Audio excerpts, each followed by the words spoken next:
The only difference being they could not return to their homes on the night of the election. The territorial census taken the previous November had counted a little. What's up, everybody? James G here.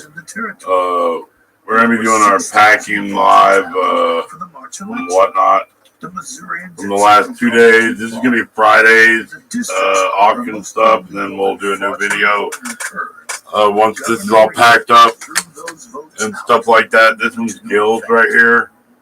So, got all the stuff from your winning stuff right there, guys, from Friday.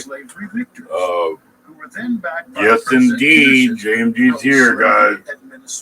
Yo! We'll check back often. We'll check the chat often, guys. Of the losing party, but even the governor of Kansas refuted it. He certified that a large majority. If you want to see your order, if you happen to pop online and I'm able to pull it before I pack it, if not, you'll see it on the live stream on the replay. Anyways, guys, thank you for joining. If you join later on today, I'm going to get everything packed right now. Goes out tomorrow. Alright, so just going off from whatnot right here, guys. This is Gills. He's got 10 items. Right here, he's got 48.51. Let me bounce back real quick. The Gills, this one here is 48, 51, 50, 54, 57, 62, 63, 64, 61, 53 is over there. Sorry about that. We'll put them in order. 53, 51 over here. So I was starting to tape it, and I was like, well, fuck, man. I don't have to open all these right here, so you just see me like tape everything up and go from there. So they all fall out. I'll ship everything out priority if you qualify. If not, it's going to go the cheapest route. We'll get it all there, shipped out for you safely. I like to listen to history channels and stuff, so that's what I'm listening to right now about history and stuff. So there's some background noise for me. With the pro-slavery legislature in power, many people lost hope and returned to their homes in the East. Those who stayed felt the wrath of the legislators, who made their temporary headquarters at the Shawnee Indian Mission. They quickly began creating laws blatantly hostile to the anti-slavery system. The legislature avoided the laborious formality of creating new laws by adopting the Missouri Code, with the simple instruction to the clerks to substitute the name of Kansas Territory for the state of Missouri first. The Kansas Slave Code was made stricter than Missouri or of anywhere else in the southern states. Punishments ranged from 2 to 5 years of hard labor for possessing. Get these banned out right here. 5 and 5 in your stack, buddy. On this order, you're gonna get another email. I'm gonna send these photos out to y'all as well, guys. With a message, including that I'm on live on packing up your order right now. You message Gil right now.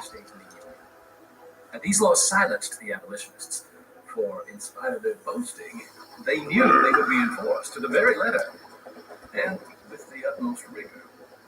Not only was it live on YouTube, but shipping it was all important as well. Regrettably for Missourians. Alright, there you go, my friend. You can check it out on that as well, guys. And you have to subscribe, guys, on my YouTube to even talk to me. We'll get this out to y'all. I would say that In contrast, There you go, guys. You get another rubber on that one. Just in case they slide around and get messed around, but we're going to put this in a flat rate box for you as well. There you go, Gil. Appreciate you, buddy. Appreciate you, Gil. Grab a box. Here, the people actually had less political power than in any civil government on earth. In 1855, President Pierce removed Andrew Reeder as governor, replacing him with slavery sympathizer Wilson Shannon. Reeder dropped his pretense of impartiality and joined the growing underground Free State movement led by Charles Robinson.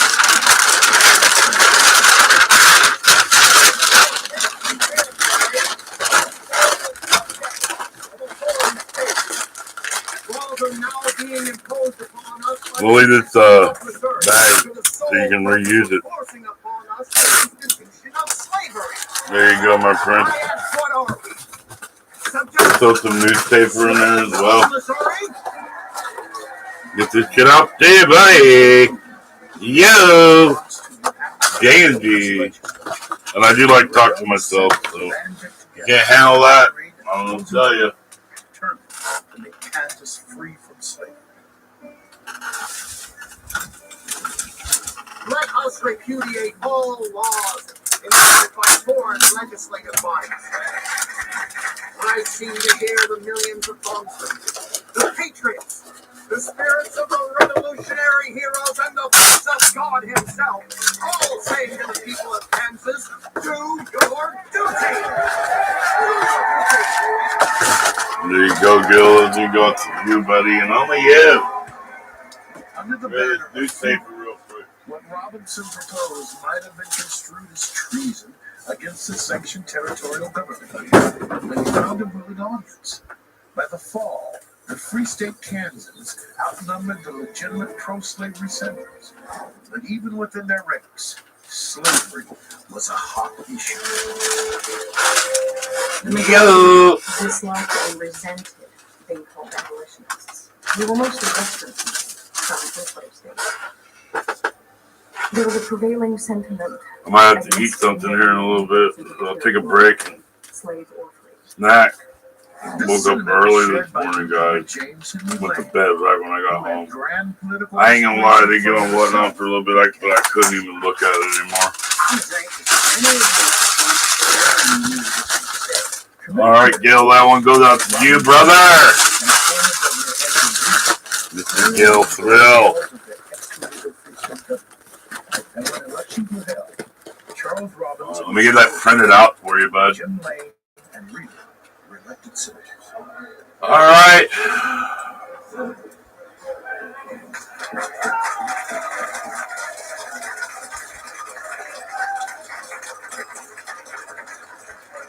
Edit that shipping up for you. His first task was to create a constitution for states.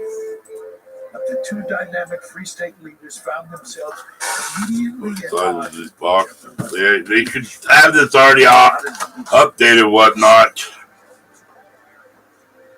Ultimately, the Free Staters agreed with Lane and approved a constitution that forbade slavery in the territory 8 and excluded free progressive labor. by 3, whatever. Fuck. The Free State Senate presented 8.5 that by to the U.S. Congress, but the document and its rebel government were denied legitimacy. 5.5. The Free State movement had experienced its first setback nationally. But the fight was about to get personal.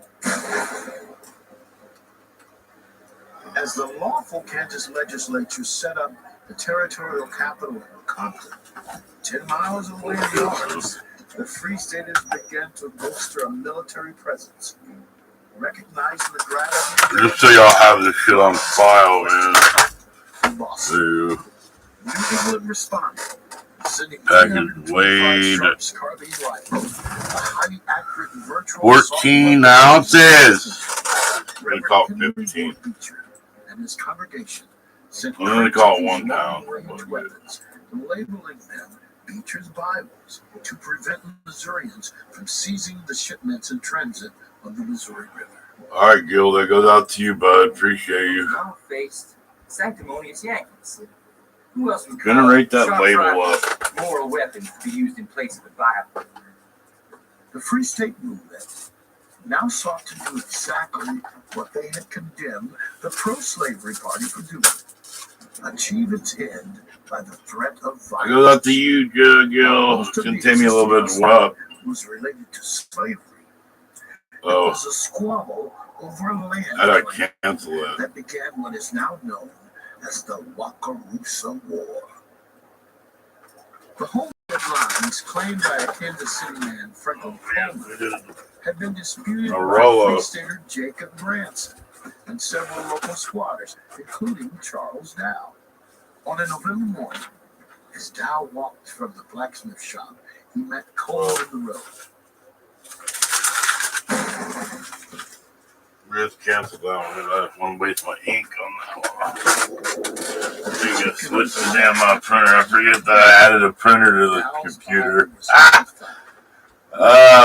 Put it on the Rollo, baby. There you go. The Free State cause had found its first martyr. That Rollo going. 2 days after the killings down, there being no apparent effort to bring the guilty perpetrator to justice, it had been decided that the proper thing was to have our own investigation. Thank you, bud. Appreciate you so much again, man. You came in both auctions and supported me. I appreciate you. Became a band of regulators and began intimidating witnesses to the meeting. They even burned the house of Coleman and run back to Kansas City. Newly commissioned Sheriff Samuel J. Jones had heard about the regulated threats. Acting on behalf of the territorial legislature, Jones rode with his posse to arrest Branson.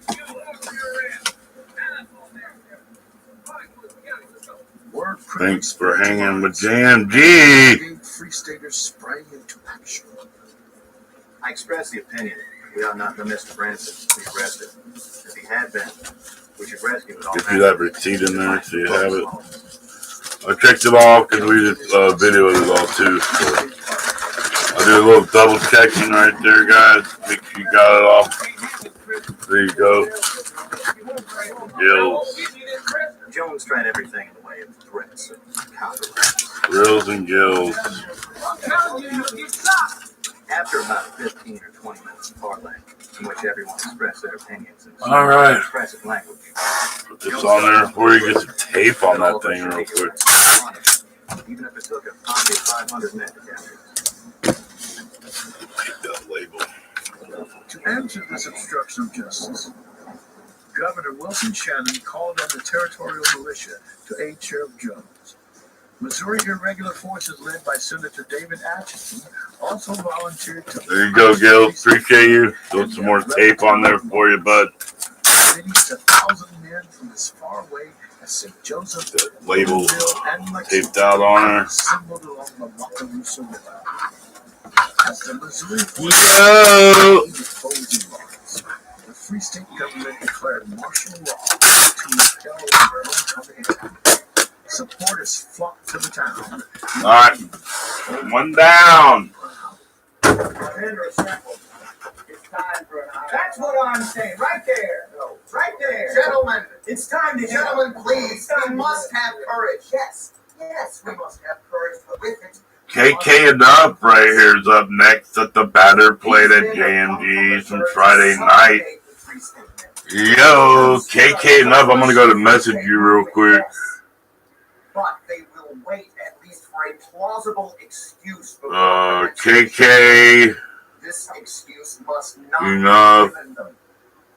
While the Free State leaders Live on the men of Lawrence YouTube. fortified the town. Free Shipping. State guerrilla bands went on the offensive to terrorize your their package pro-slavery neighbors. But from pro-slavery Friday. riders were equally active, throwing a blockade around Lawrence and harassing unidentified riders. One such rider, Thomas Barr, Here. along with his Find his photos real quick. Find his lot real quick. found trouble along the way. KK59 right there. You got 5'9" on that one. Let's just find it real quick. Tom. 56. KK enough. Realizing that they had wounded a man, Let's see what it was real slavery quick. men fled the Bam. scene. Oh, you got that 20 times face right there. 5'9" right there. KK enough right there. That's one. Then you got, let's see, you got 58. As Barbara's life 58. was by, Move that out of the way. 58. I think you got 56 as well. met with That's a Charles fatty. Robinson to forge a peace treaty. Okay, KK enough. Got 55. Let's see. But those thirsting for blood Back over here, 55. Right there. 52. Right there. 49. You got that one.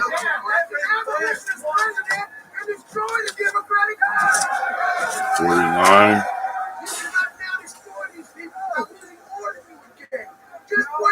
46, 45, 44, 46, 45. KK enough, 44. The border army might still have launched an attack, but a ferocious winter storm threw both shields and heads. Okay, the graded stuff. To withdraw. Thus, You get you those graded coins right over here and get them a number on them for you. the battle for Kansas. Alright, let's see. You got only beginning. 46. You got the MS66 right here. That's what you got on that one. We'll get it in a bag for it as well. And then I think you did pick up another, what, 2? Another one? Type 2. Right here, you got the Type 2. Right here, KK. Appreciate you on that one. And then you got the 44. So that puts you at, put that over there. Yo! Made a free state, forward and slow. Quantity, you got 9 items, my friend. One, let's count them out real quick. Looks Looks like you got them all right here. 1, 2, 3, 4, 5, 6, 7, 8, 9. There you go, my friend. Well, I'll bubble wrap these and put them in a plastic bag for you. Let me find some bag.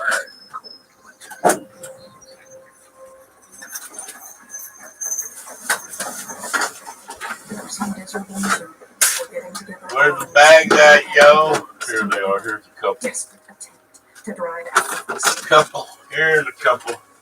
the people here were Get these in there. Get this in a box for you, my friend. Appreciate you. Appreciate you. We'll write it on the bag the lot number, which one goes with what. I didn't have my tags yesterday. Handy. I never lay down without taking the precautions. To fasten my So doors, let me take a photo of this and send it to you real quick, my friend. that it would only open Knowing we got it on video right here, but I took this precaution to guard always good to have a CYA cover your ass type deal. Never made an attack. Let me get you this photo real quick. I'll flip these around right here. Appreciate you. There's your roll. Put everything sort of in order for you so you can see it online. Alright, here's your photo coming to you whatnot right here. Let me get that out there real quick. KK, enough. East was stymied on the Missouri River with border ruffians patrolling steamboats and ports, sending back anyone with an eastern accent. However, southern accents were welcome. The southern immigrant was typically a young non-slave owning male, poor men. They were often lured by money and the prospect of bettering their futures in the new territory.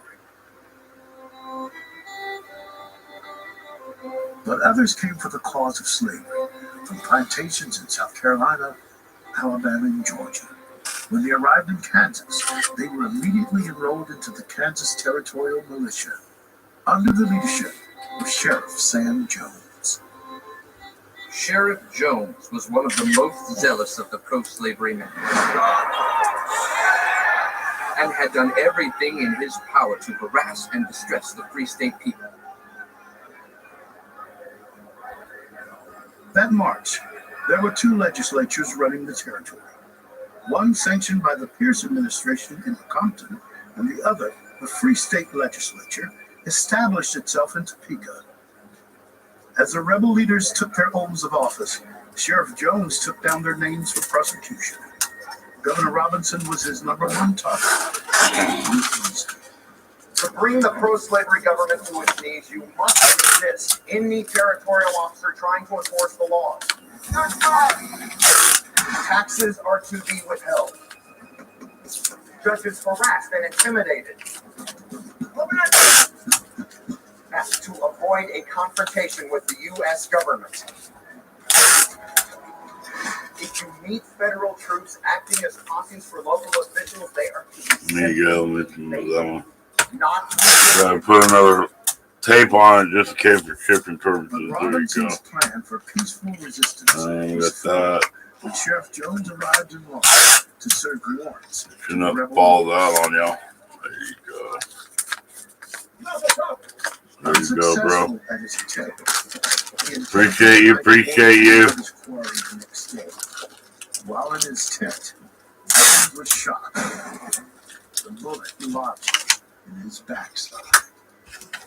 Jones, in fact, was not dead, but the damage was done. Subpoenas were issued out of Lecompton for all Free State officials. Might as well just have it on YouTube, dude. Andrew Reed, No.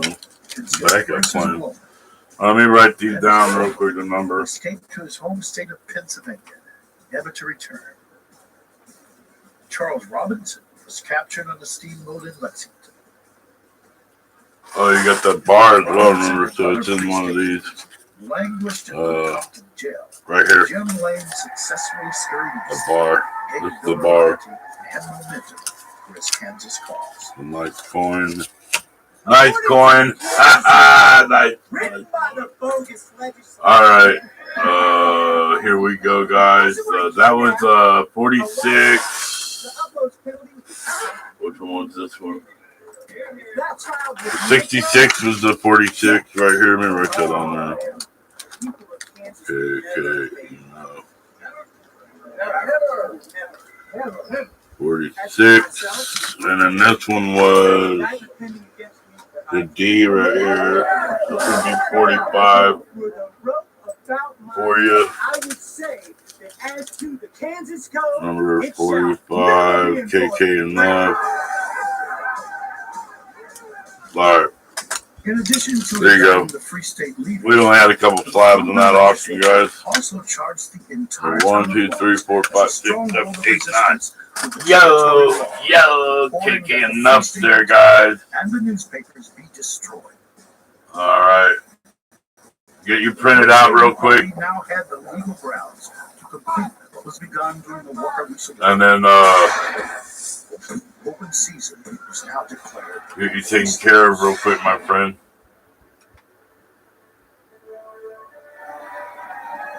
Once again, the territorial militia, estimated at 500 to 700 men, surrounded Lawrence. Alright. As the Missourians prepared for their attack, Get this edited up for you. Senator Charles Sumner attacked the pro-slavery government of Kansas and its supporters, particularly Senator Andrew Pickens Butler. And then get it all shipped out. The And senator it's flat rate from box. South Carolina Yo. has read many books Yeah. of chivalry. Oh, guys. Himself a I'm chivalrous tired. knight. Of course, he has chosen a mistress with whom he has made vows. Wait up. I mean the harlot slavery. Sumner's incendiary words matched the deeds of the Missourians, who finally took their revenge on the Free State foes. Oh, yo.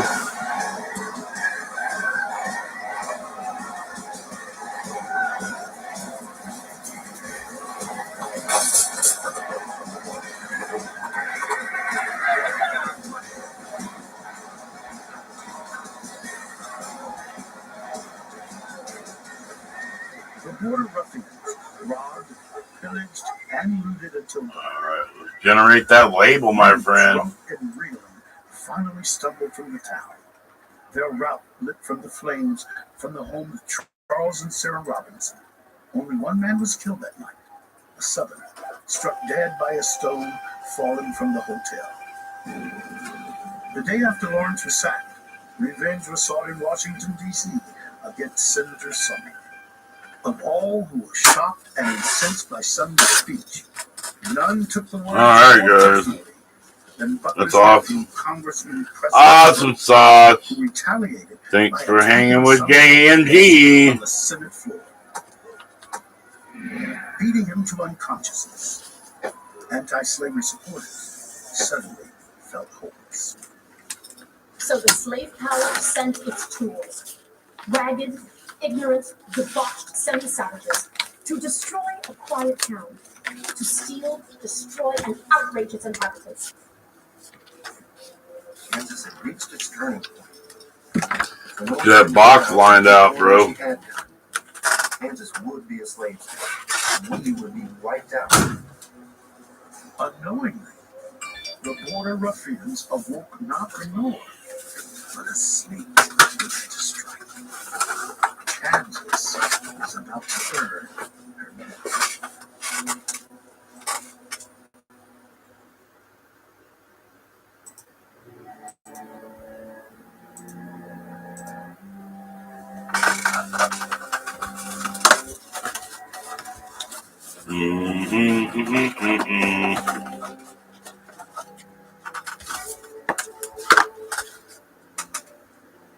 Something must be done to show these barbarians that we too have rights. I have no choice.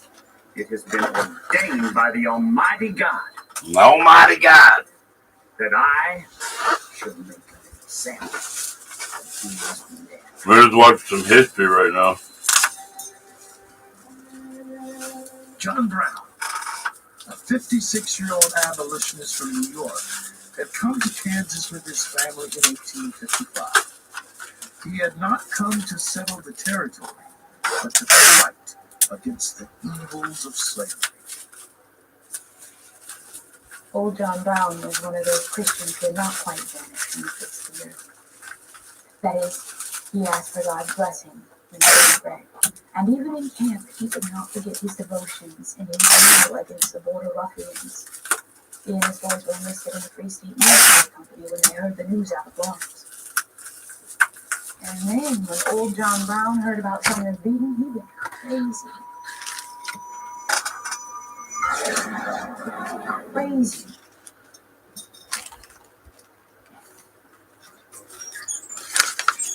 So he, 5 of his sons, Henry Thompson, and 2 neighbors decided to seek out and send a message to the pro-slavery residents of Potawatomi Creek in such a manner, as John Brown said, to cause restraining fear.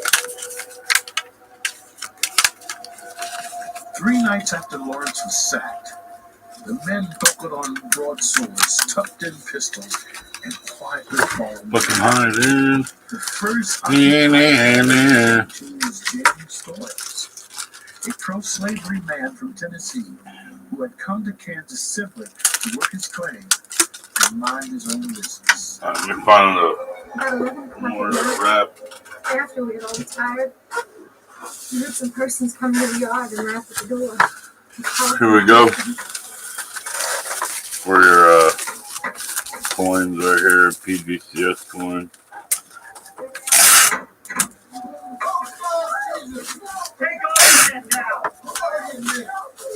They told my husband that he and the boys were their prisoners. They first took my husband out of the house, then took 2 of my sons, the oldest ones, William and Drew, out, and took them away. My son John was spared because I asked him to spare his family.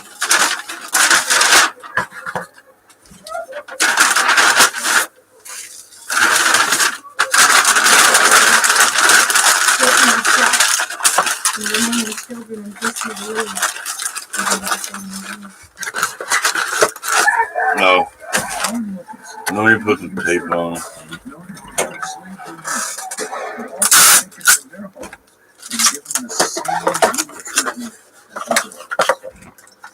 In the morning, news of the atrocity raced across the Potawatomi as it never remains to feel on its play. Not a few free soldiers fearing retaliation left as well. Within a month of Potawatomi, outrages so common as were being possible to me.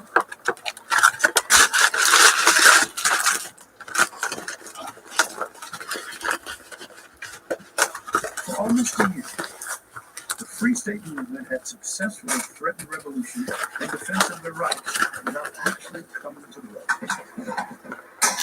The Browns' act of terrorism ignited guerrilla warfare between Free State guerrillas and Missouri border. Guerrilla warfare. Homes were plundered, horses stolen, cattle butchered.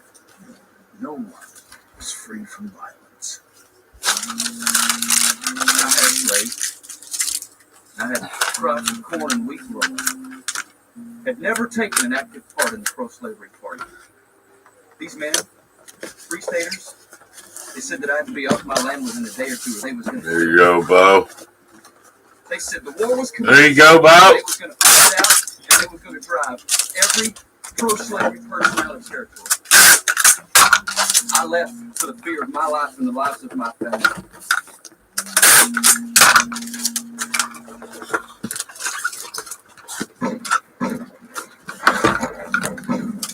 Troop skirmishes between pro and anti-slavery forces began in June at the Battle of Blackjack, where John Brown and his men fought and beat the border ruffians.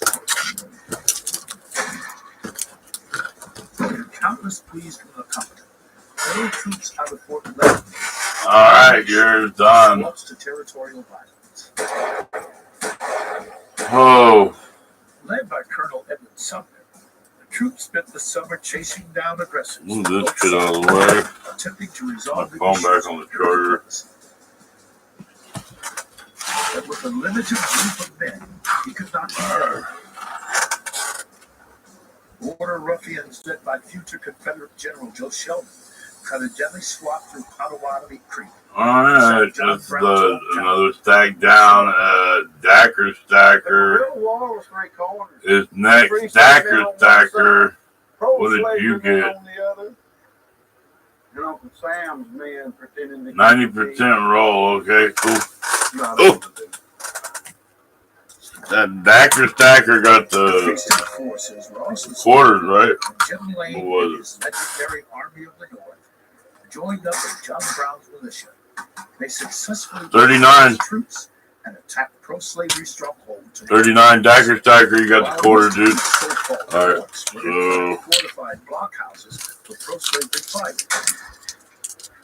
Put that in there, so adds less movement. Housed women and children.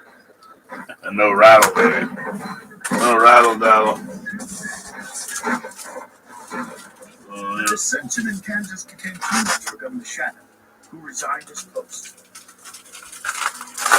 The pro-slavery acting governor, Daniel Woodruff, declared the territory in a state of rebellion and called upon citizens There you go. to defend the law. Once again, Missourians under ex-Missouri Senator David Rice Atchison answered the call. Heading toward Lawrence, Atchison and Missouri legislator John Reed. Alright, check that out. In search of John Brown, Just over here, get this wrapped up for you, man. including Frederick Brown, John Brown's son. As camping to town, John Brown heard the news and hid out with the men around near the Cedar Creek. He was prepared. That wrapped up for you. Oh man, I forgot to take a photo. Let me pull it out real quick. That was too I'm tired. They were all We gotta send you a photo, bro. Sorry. I was jumping the gun, yo. Guns and swords. Living in the morning. Push it right out.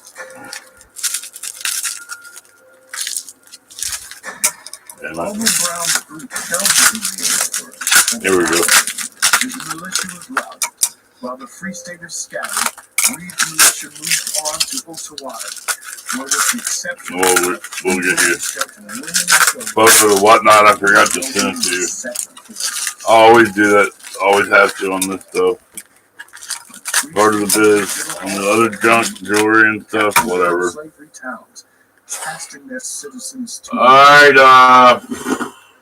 Stacker. Atchison and his Missouri troops once again surrounded Lawrence.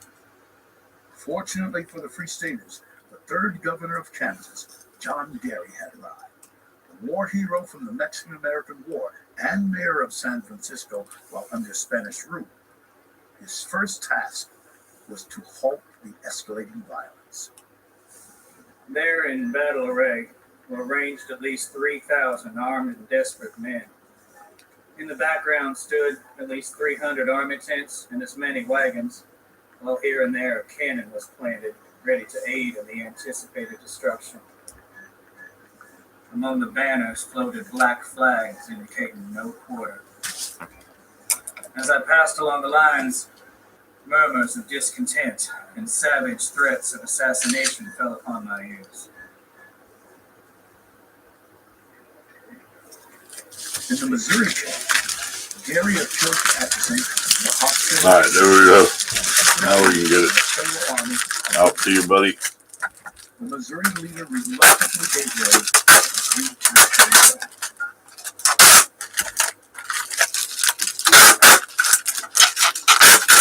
In addition to Alright, that one goes out to you, Dak. Get that one out to you, buddy. Derry released Charles Robinson and the other free Yo. slaves Yo. Men were doubtless the original aggressors, but their unworthy example was too eagerly followed by many proclaiming to be the advocates of Let's see freedom. what it weighs.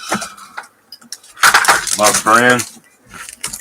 Even though truce was called, Jim Lane's army remained in the field for 2 more weeks, attempting to keep up the Free State momentum. But ultimately, he and his men retreated to Brown, driven out by Governor Geary Parks. John Brown also prepared to raise funds back in to continue peace.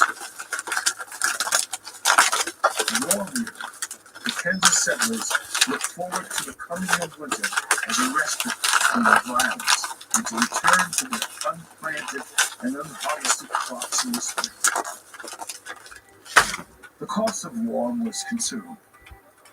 From the winter of 1855 Alright, let's see where we go on this to the one. winter of 1856, violence in the territory had destroyed an estimated $2 million in property and taken 38 souls.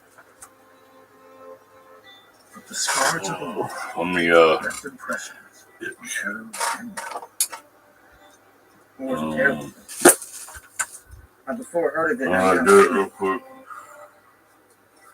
My tape measure, where'd it go? Our stick would have been shot down as he'd shoot down that. Like groaning as he wounded and dying. 6 I've seen by it 6 by 2. truly more terrible proof thing.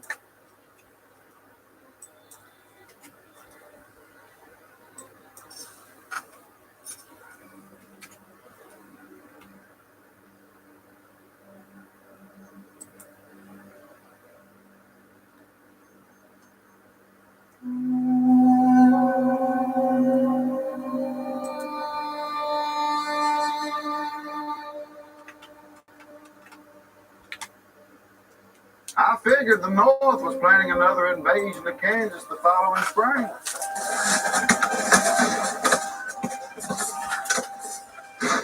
At the same time, I heard nothing being done by the South.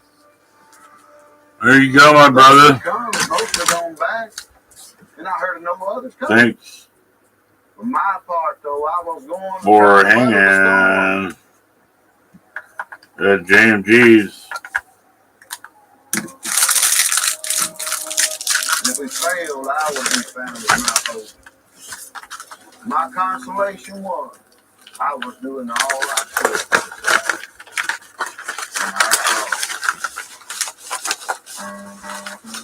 To many astute Southerners, it was all too apparent that the summer of 1856 had not gone as the Free State Republic of Kansas.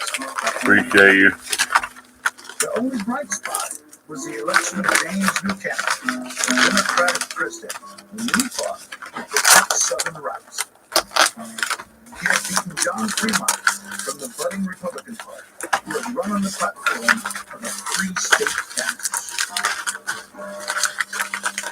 The pro-slavery party also found a victory in the Supreme Court decision over Missouri slave Dred Scott. The ruling strengthened the position of pro-slavery men who had long believed slave owning to be a fundamental right, not subject to legislative deception. Bolstered by the national successes, the Kansas Territorial Legislature in Lecompton turned their focus towards statehood and the creation of a state constitution that would uphold slavery. The legislators intended to pass the Constitution without a vote from the Kansas settlers. Governor Geary protested this action. But with the support from the Buchanan administration, the bogus legislature moved forward. On March 10, 1857, after only 6 months in the territory, John Geary, frustrated, disgusted, and fearing for his life, slipped out of Kansas, never to return. I've learned more about the depravity of my fellow men than I ever before knew. I thought my California experience was strong, but I believe my Kansas experience cannot be beaten. In his stead, Buchanan appointed Robert J. Walker as the 4th governor of the Kansas Territory. In spite of this, the Kansas question was still up for grabs. And There you go, my friend. preparing for the fall election of Get out to you. territorial legislature. But the enthusiasm from the pro-slavery senators was limited. On the other hand, free state senators were urged to elect their representatives to office. The slavery question in Kansas is not so unsolvable. It is reduced to the simple issue of slave in a free state and must be decided by a full and fair vote of the majority of the people of Kansas. The same question has thus been decided peacefully in every other state, and why not in Kansas? The day of the election passed peacefully, and the Free State Party easily won their slate. Flagrant ballot box stuffing had occurred near the Missouri border, and a considerable number of illegal votes from Iowa and Nebraska had also been cast. But to his credit, Governor Walker threw the fraudulent counts out. That lowered your name right there. We're good. But the Congress legislature was not sitting on their line. Instead, they sped up efforts to pass the pro-slavery Constitution without the support of the Kansas voters. The Free Staters boycotted the pro-slavery election, and the Lecompton Constitution lift slavery. The Free Staters set their own election, and this time, the pro-slavery state, Lecompton, was rejected. In spite of the overwhelming denial by territorial residents, President James Buchanan All sent right. the Lecompton Constitution to Congress anyway, urging its adoption and denouncing the Free Staters for their illegal government. In the Southern democratically led Senate, the Lecompton What's up, Chris? Constitution Coming back to you, buddy. passed, but the bill was blocked in You Congress. got a few little sacks right there, bud. Failed threats of secession. Coming in at you, hot and heavy. And self-respect would compel the Southern members of Congress, All right. members of Georgia, to thank you. Oh, Anyone who did not yield a quiet assent to ruffianism was denounced a traitor. 60 right here. We'll start with that one, Chris. Get it built up for you over here. The heated debate caused Congress Tom won that one. final compromise before All right. the Union disintegrated. Tom. Compromise, which some called a bribe, sent the Lecompton Chris, Constitution back to Kansas. 47, The 43. document they rejected. Kansans were Move this out of the way for a and minute. the land grant of 23. But when Lecompton was recently made to Kansas voters, the free staters were willing to put off statehood. Yeah, 43, 40, 32, and 30. Yo, Chris. Yo, buddy. There it is. 40 right there. 32. There you go, Chris. And 30 ball. Get the 30 ball right there, guys. And you had all these right here. Let me get you a photo over to your whatnot. Just to let you know I'm on YouTube as well, guys. Yo. Let's go.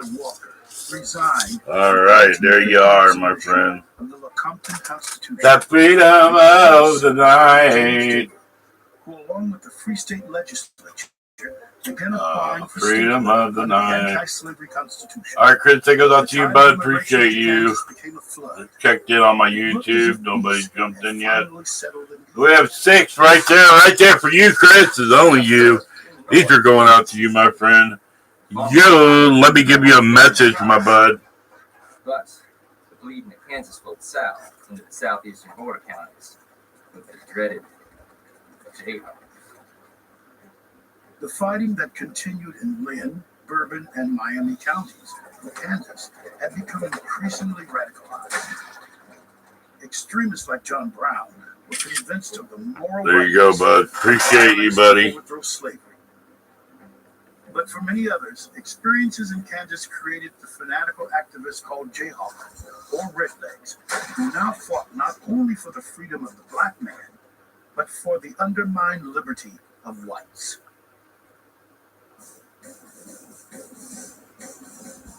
One of the most notorious Jayhawkers was James Montgomery, an Ohio native who had come to Kansas in 1855.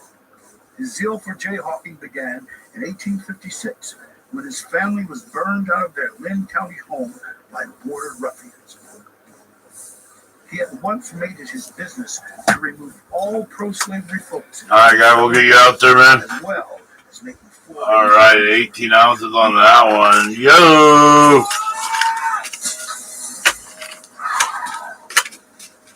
These taped up. These taped up, my boy. We're hiding books to elude the vengeance of Montgomery and his desperados. Both Kansas militia and federal authorities made several attempts to suppress the Jayhawkers, but the hostilities between the Jayhawkers and the border ruffians could not be quenched. While some defenses on the state border, others planned retaliation. Charles A. Hamilton of Georgia was a veteran of the guerrilla fighting and had been ordered out of Kansas by Free State men in May 1858. Hamilton began a war of extermination against the Free Staters. All right, let's get these out to Chris. He passed the cardboard on that one. And headed up to Shoto's trailer along the military road. He gathered 11 Free State men and marched them into a deep Here's the one cardboard up. There.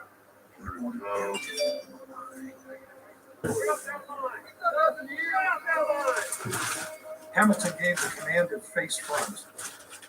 He then ordered his own men to form a line and present arms in front of him.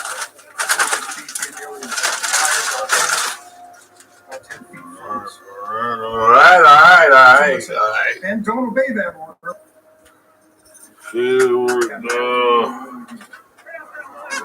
My boy.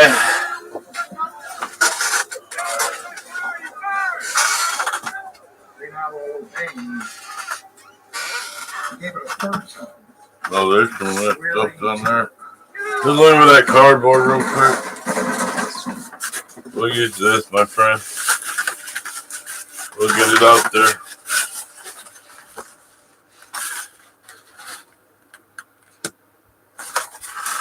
They got dismounted to finish us off and search our pockets. Miraculously, 6 of us, 11 men survived. News of the slaughter sent new waves of shock throughout the U.S. And as usual in Kansas, the vigilante killers went unpunished. Once again, you have 6 in the row right here, bro. together for protection. Wait, so I'm gonna throw some rubbers on there real quick. In response to the massacre, Montgomery and his men stepped up their removal of the post-slavery element. The legend of the Jayhawkers was grown throughout the rest There you of go, the bro. and into the Civil War. There you go, bro. John Brown is found in Montgomery and Stacked up in there. Then we'll go thinner, bro, like this, and we'll do two of them. Brown began liberating slaves from Missouri. After one final raid into My County boy. in December 1858, where he took 11 slaves and killed the men, Brown escaped to the east, where he planned the Negro Revolt. In October 1859 at Harper's Ferry, Virginia, John Brown attempted a slave insurrection, but failed. Instead, he found himself a martyr for the abolition of slavery, and on December 2nd was hung for treason against the Commonwealth of Virginia. The troubles in Kansas were no longer isolated to the Confederates. The Harper's Ferry raid further estranged the South from the Union, and their threats of secession were no longer idle. The fate of the South was sealed, but in November 1860, Abraham Lincoln was elected There president. you go, my boy. Republican Party platform of no slavery extension.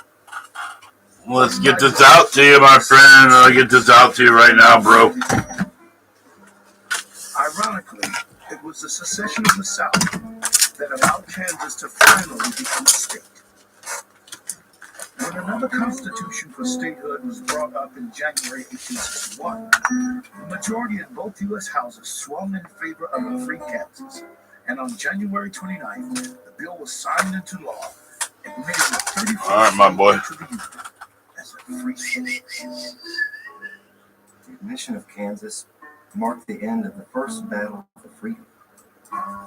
This nation will never be able to pay the Kansas pioneers who stood in the breach and fought this first battle. Sadly, the celebration of statehood was short-lived. 3 months later, the U.S. would begin the bloodiest war in our history.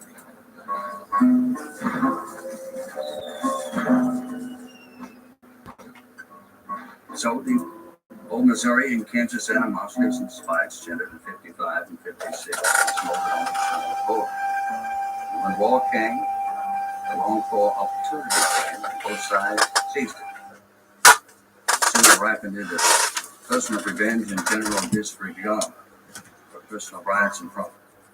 Within 2 years, the beautiful border became a wasteland, lonesome chimneys standing as monuments of the past. The frontier border conflict was born out of a simple struggle for statehood that began in 1854. There my highlighter goes. 6 bloody years. The war on slavery finally began to play out in the East, and during the next 4 years, nearly 600,000 souls were sacrificed for the emancipation of millions of There it is, my friend. There you go, Chris. We'll get this right out to you, bud. Appreciate you at JMG. Appreciate you. Western border, where slavery was no longer an issue. I'm going to stick it in one of these Sheer brutality, real quick. outrageous injustices across the state lines would continue between the Kansas Jayhawkers and the Missouri Shrieks. The legends and atrocities of that time. That's how you do that, my boy. Yo. But the repercussions of that I'll throw some more tape on there for you. We're actually going to tape them together. has been handed down over generations until the memories and causes of blood. And the only thing we're left with is the hatred of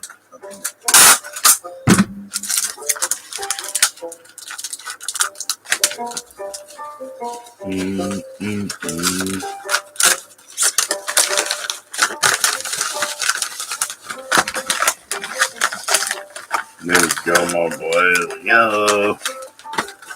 That's how it's done, my friend. Nice little taped up for you. Blather a little bit. Put a label on there for you. Alright, my boy. It's on there. It's gone, man. Put some tape on that baby.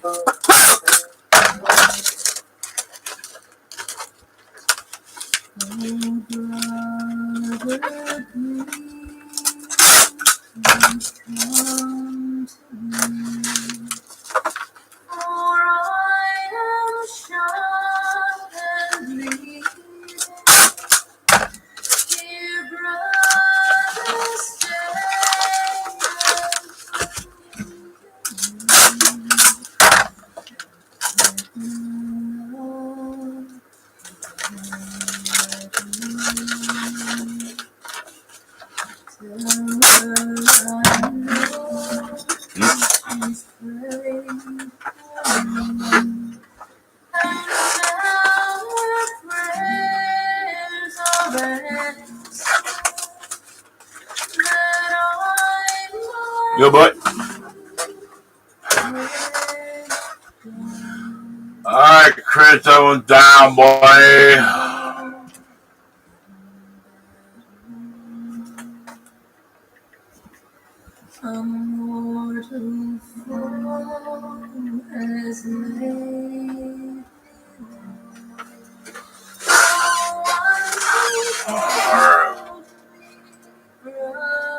Alright, let's go to the next one, guys. Be a long day, long grind of a day. It's all good, though. All good in the hood, yo. Alright. A lot of small orders coming out of the gate right here, my guys. Alright. Julio Cruz right there got a coin right here. Coming right out to you. Oh, yeah, you got that Marilyn Monroe bar coming right at you, my friend. All the way to the end, yo, my friend. Yo! Alright, guys. We'll get this one out for you, bud. Appreciate you. Appreciate you. Appreciate you.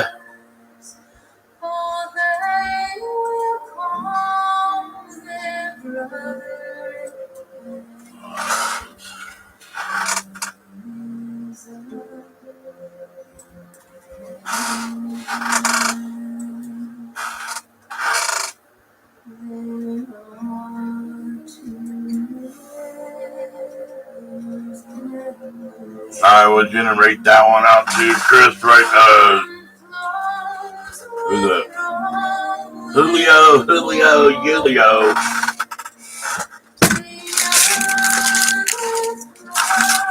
I love the history stuff.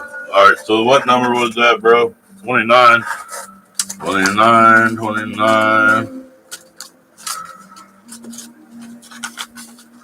Julio! Yo, here's that Marilyn Monroe bar, dude. That one's sick. I just gotta look at it one more time. There you go, bro. Check that out, dude. That's nice, bro. Alright, appreciate you so much, bro. Put a little deal on that for you. We'll get that one locked up into cardboard as well.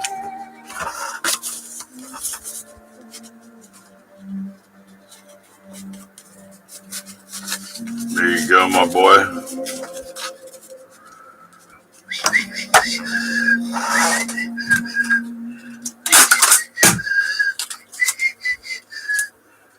Alright, my boy.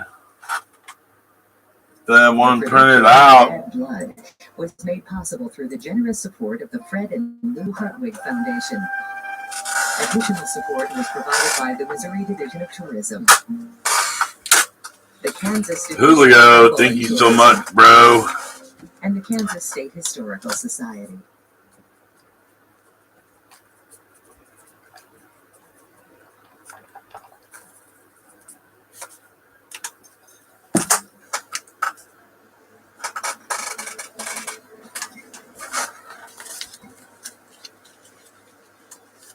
In the year 1858, the French novelist Gustave Flaubert arrived in North Africa, hoping to find inspiration for his latest book. Put that receipt in there with it.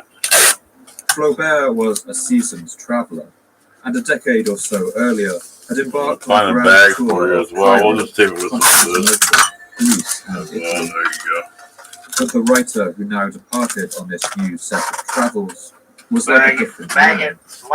Although only 37 years old, he was plagued by sickness and prone to fits of depression. and the novel he had been working on for the last year was threatening to drive him mad. The publication of his most famous work 2 years before, the novel of Madame Bovary, had brought him fame and wealth. But now he was intending quite unlike paper bags as well. There would be a little story extra from cushion. classical history that took place in an empire that once flourished in the north of Africa, had become the most powerful society in the ancient world, and then had vanished in its entirety more than 2,000 years ago. An empire that had been largely forgotten beside the more well-studied societies of classical Greece. There you go, bro. This was the empire of Carthage. He had spent the last months locked up in his study like a hermit, surrounded by the work of ancient historians, trying to bring the lost city of Carthage back to life. But the writers just wouldn't come. I didn't even damn take a photo of this one. I am done for, my friend. Done for. For the Or did past I? month I found it impossible to write. I can't find a single word. I'm getting too pumped up, Just guys. think of what I've let myself in for. Too I gotta do it. Everybody's prior gonna get a shot at it. civilization. Everybody's gonna get a Nothing fucking whatsoever photo. to go on. Fucking motherfucker. Flaubert made the decision that something would have to change. He wrote Alright. his intentions to his friend, Mademoiselle. Won't probably be the first time or the last time. I just I got so absolutely excited. must take a trip to Africa. So, toward the end of March, I'll return to the land of things. Once again, Alright, I my boy. live on horseback and sleep under a tent. I need only to go to El Kef and explore the environs of Carthage. Let me give you. in order Let me to give bring it. myself thoroughly Give you a to fucking the photo. landscapes I got of excited. You can see the video, bro. I was just excited looking at Marilyn Monroe's tits again. Flaubert Alright, wrote down impressions in phone. his notebooks as he explored the ruins of the ancient cities of Utica and Carthage, now all but buried beneath the modern Tunisian capital of Tunis. In the green wheat, full of flowering poppies, the road climbs a little, sloping to the left and arrives at a valley, flat plains in the middle at a league's distance, ruins like palm trees and here and there blocks of masonry. We are walking on the remains of a Roman. There it is, bro. It's all taped up for you. As he walked among the ruined walls of this ancient city, Oh, Flaubert shit. felt himself connected to YouTube. the ancient people he had been trying to write about, and saw ways of life that must have remained almost unchanged since the days of Carthage. In the south, the village of Sidi Bou Said, the sea behind, like a great block of indigo. All Carthage now stretches out. There you go, bro. A camel on a terrace, turning at well. Flies are buzzing. Weeds hanging from the holes like chandeliers. Your receipts in A here. bird takes Fucking it flight up. with the sound of a wing. Another sings. Very fine dusk. Silence. Green marks on the walls. Livid and thick water in some basins. There you go, bro. By the time he had finished his wanderings among the Carthaginian ruins of We'll Tunisia, relock it up. Flaubert had decided to completely rewrite the draft of his book. Just jumping the gun there, boy. Mademoiselle de Chantilly.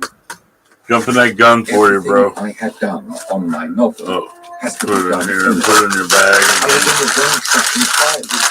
So it turns out that a little over a year since I first had the idea for the book, and after working hard on it most of that time, I am still only at Sorry the about that, beginning. bro.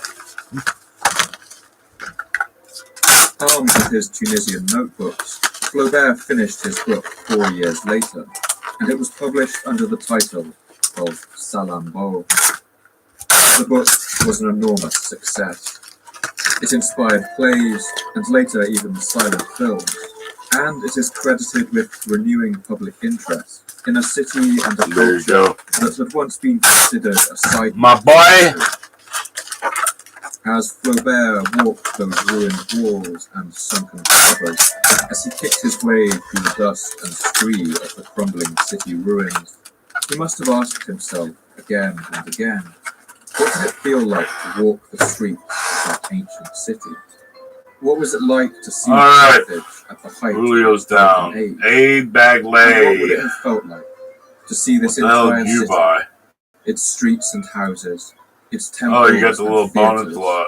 its harbors and its homes, And utterly then you got, destroyed, oh, nice. You buried got in 2,000. dust. One circulator one. You got 2 shipments on that. That is number 28, 25.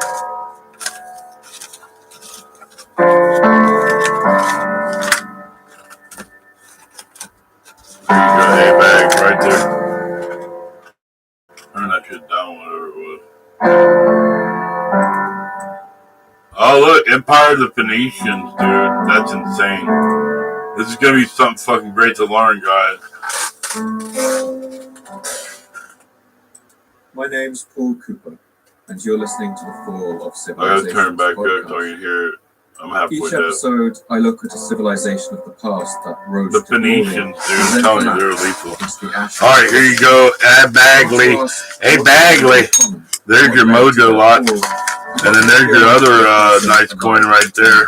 To witness the end. Here, I'll stick a flip in there for you. In this episode, I want to So tell you can one of the most dramatic be a little bit more stories to come down to protected. us from the ancient world. Like this, The and rise just put it and fall over it. And if you want to open it up, there you I go, want to bud. show how this Appreciate city you. rose out of the Phoenician states of the eastern Mediterranean and set out on voyages of discovery and settlement that put There you them go. at the Now it's a center little bit of the more ancient world. not I want to clingy. describe the Not unique clingy. culture that flourished on the shores of North Africa. And I want to tell the story of how the city of Alright, Carthage we're was gonna destroyed send him a and its photo real memories quick. nearly wiped from the earth.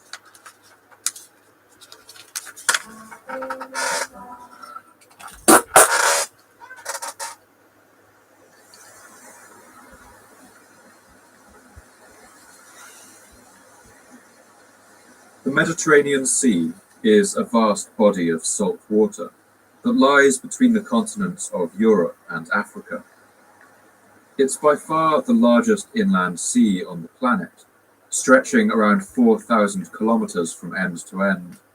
And in the west, it's connected to the Atlantic Ocean. There you go, A Bagley. At the Straits of Gibraltar. We were at the 06. The coastline of this sea is more than 46,000 kilometers long, or enough to wrap around the entire circumference of the planet. And this coastline has provided a home to countless cultures and civilizations over history. One of these cultures emerged on the easternmost corner of the Mediterranean coast, on a stony stretch of shore in what is today Lebanon, overlooked by towering mountains covered in cedar forest.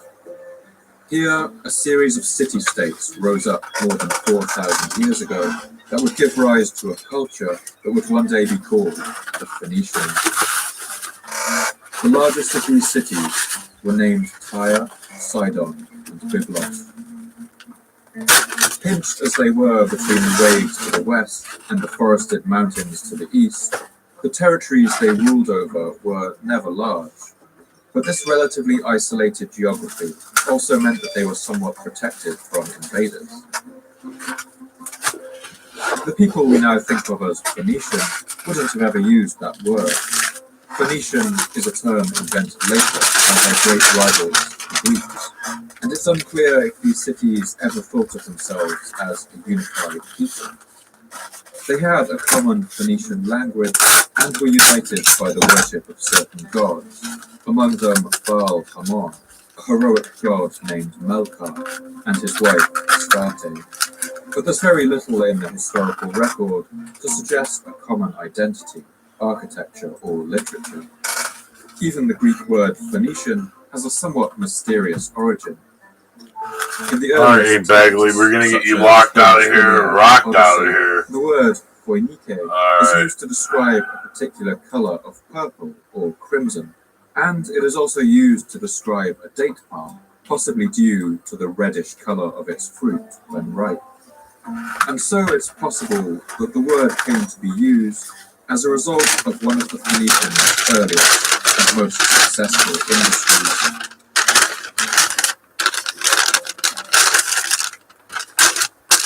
The Phoenicians of Tyre and other cities were the first people to color their clothes with a particular kind of dye, derived from the bodies of predatory sea snails known as the murex, or rock snail. These snails produce their dye as a defense mechanism against predators, and depending on the species, can produce a vivid red or purple color quite unlike anything else available in the ancient world. From the moment these dyes were first used by Phoenicians around the 16th century BC, their colors became immediately sought after. But the process of producing these dyes was difficult and costly. It could take more than 50 kilograms of these snails to make a single gram of dye, and so these fabrics were extremely expensive. The color purple would soon become associated with enormous wealth, and as a consequence with royalty. This color would be known as Tyrian purple, after the Phoenician city of Tyre, and later imperial purple. It would dye the robes of the emperors of Assyria, Rome, and later Byzantium. The 1st century Roman writer, Pliny the Elder, writes about the effect this color had on anyone who saw it. Take a receipt inside these coins. Axes of Rome clear a path, and it likewise marked the dignity of boyhood. It distinguishes senator from noble, and it is summoned to secure the favor of the gods. It illuminates every garment, and on the triumphal robe it is blended with gold. Why the price? It's possible then that the term koinike came to be used by the Greeks to describe these traders from the rocky coast of Lebanon as the makers of purple, or the purple people. The name of the mythical creature, the phoenix, an immortal bird with red feathers, also seems to derive from the same word. With their dye industry booming, the Phoenicians began to set out on ever longer voyages out into the Mediterranean Sea. There you go, my friend. All in search of ever more of these priceless snails. And these longer voyages would require new developments in shipbuilding. Since as early as the 3rd millennium BC, Phoenician sailors from the city of Byblos had developed ships with curved hulls, perfectly suited for travelling on the waves, and they had developed techniques for waterproofing the hulls of their ships using bitumen or pitch. In the Hebrew Bible, the 6th century BC book of Ezekiel contains one poetic description of a Phoenician ship. They made all your timbers of juniper from Syria.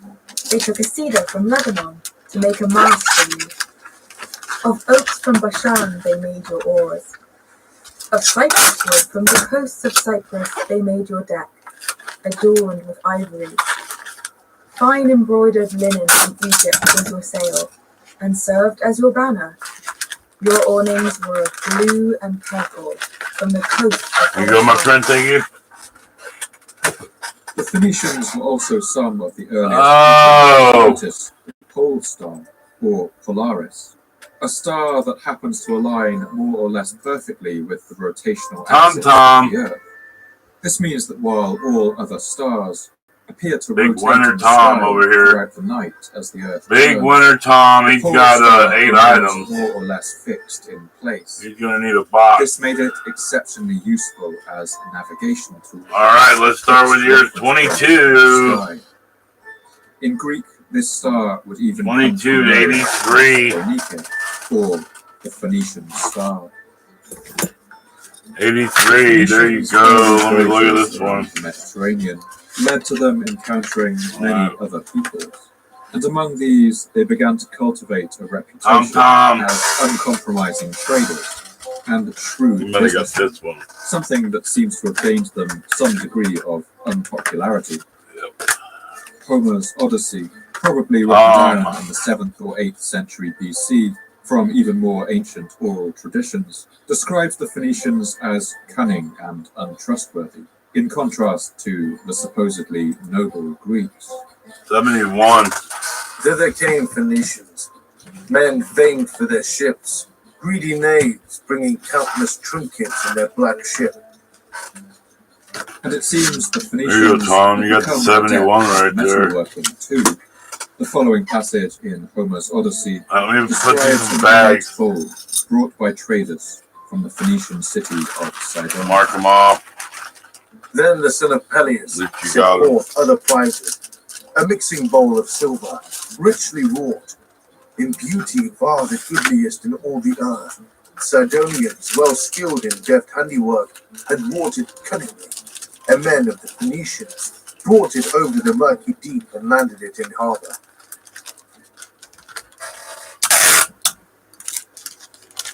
As a seafaring people, the Phoenicians had a clear preference for building their cities on narrow, easily defended peninsulas, and where possible on islands set just offshore. 22 was The most influential 83. city of Tyre was a perfect example, located on a small island just off the rocky coast. In the Hebrew Bible, the prophet Ezekiel gives us a sense of the trade that the people of Tyre drove with their surrounding Alright, my neighbors. boy. This one was 33. Business with you because of your great wealth of goods. 71 was They 33. exchanged silver, iron, tin, and lead for your merchandise. Alright, there you Greece, go. That's a Cuba, Tom and Tom. Meshach did business with you. They traded human beings and articles of bronze for your And you got the wares. quarter one, bro. Men of Beth Togarmah I remember that exchanged one. chariot horses, cavalry horses, and mules. Aram exchanged turquoise, purple fabric, embroidered work, fine linen, coral, and rubies. Judah and Israel traded with you. They exchanged wheat from millet, honey, olive oil, and balm. There you go on that one. While the natural 34, defences of number their Tom. geography had kept cities like Tyre independent for much of their history, this wasn't to last forever. Then you had the 73. The first millennium BC was an age of iron and an age of empire. Alright, here, And Tom. soon You got the this one as Phoenicians well. found themselves in a world of increasingly violent and aggressive neighbors. Perhaps the most terrifying of these was the power of the Assyrian Empire.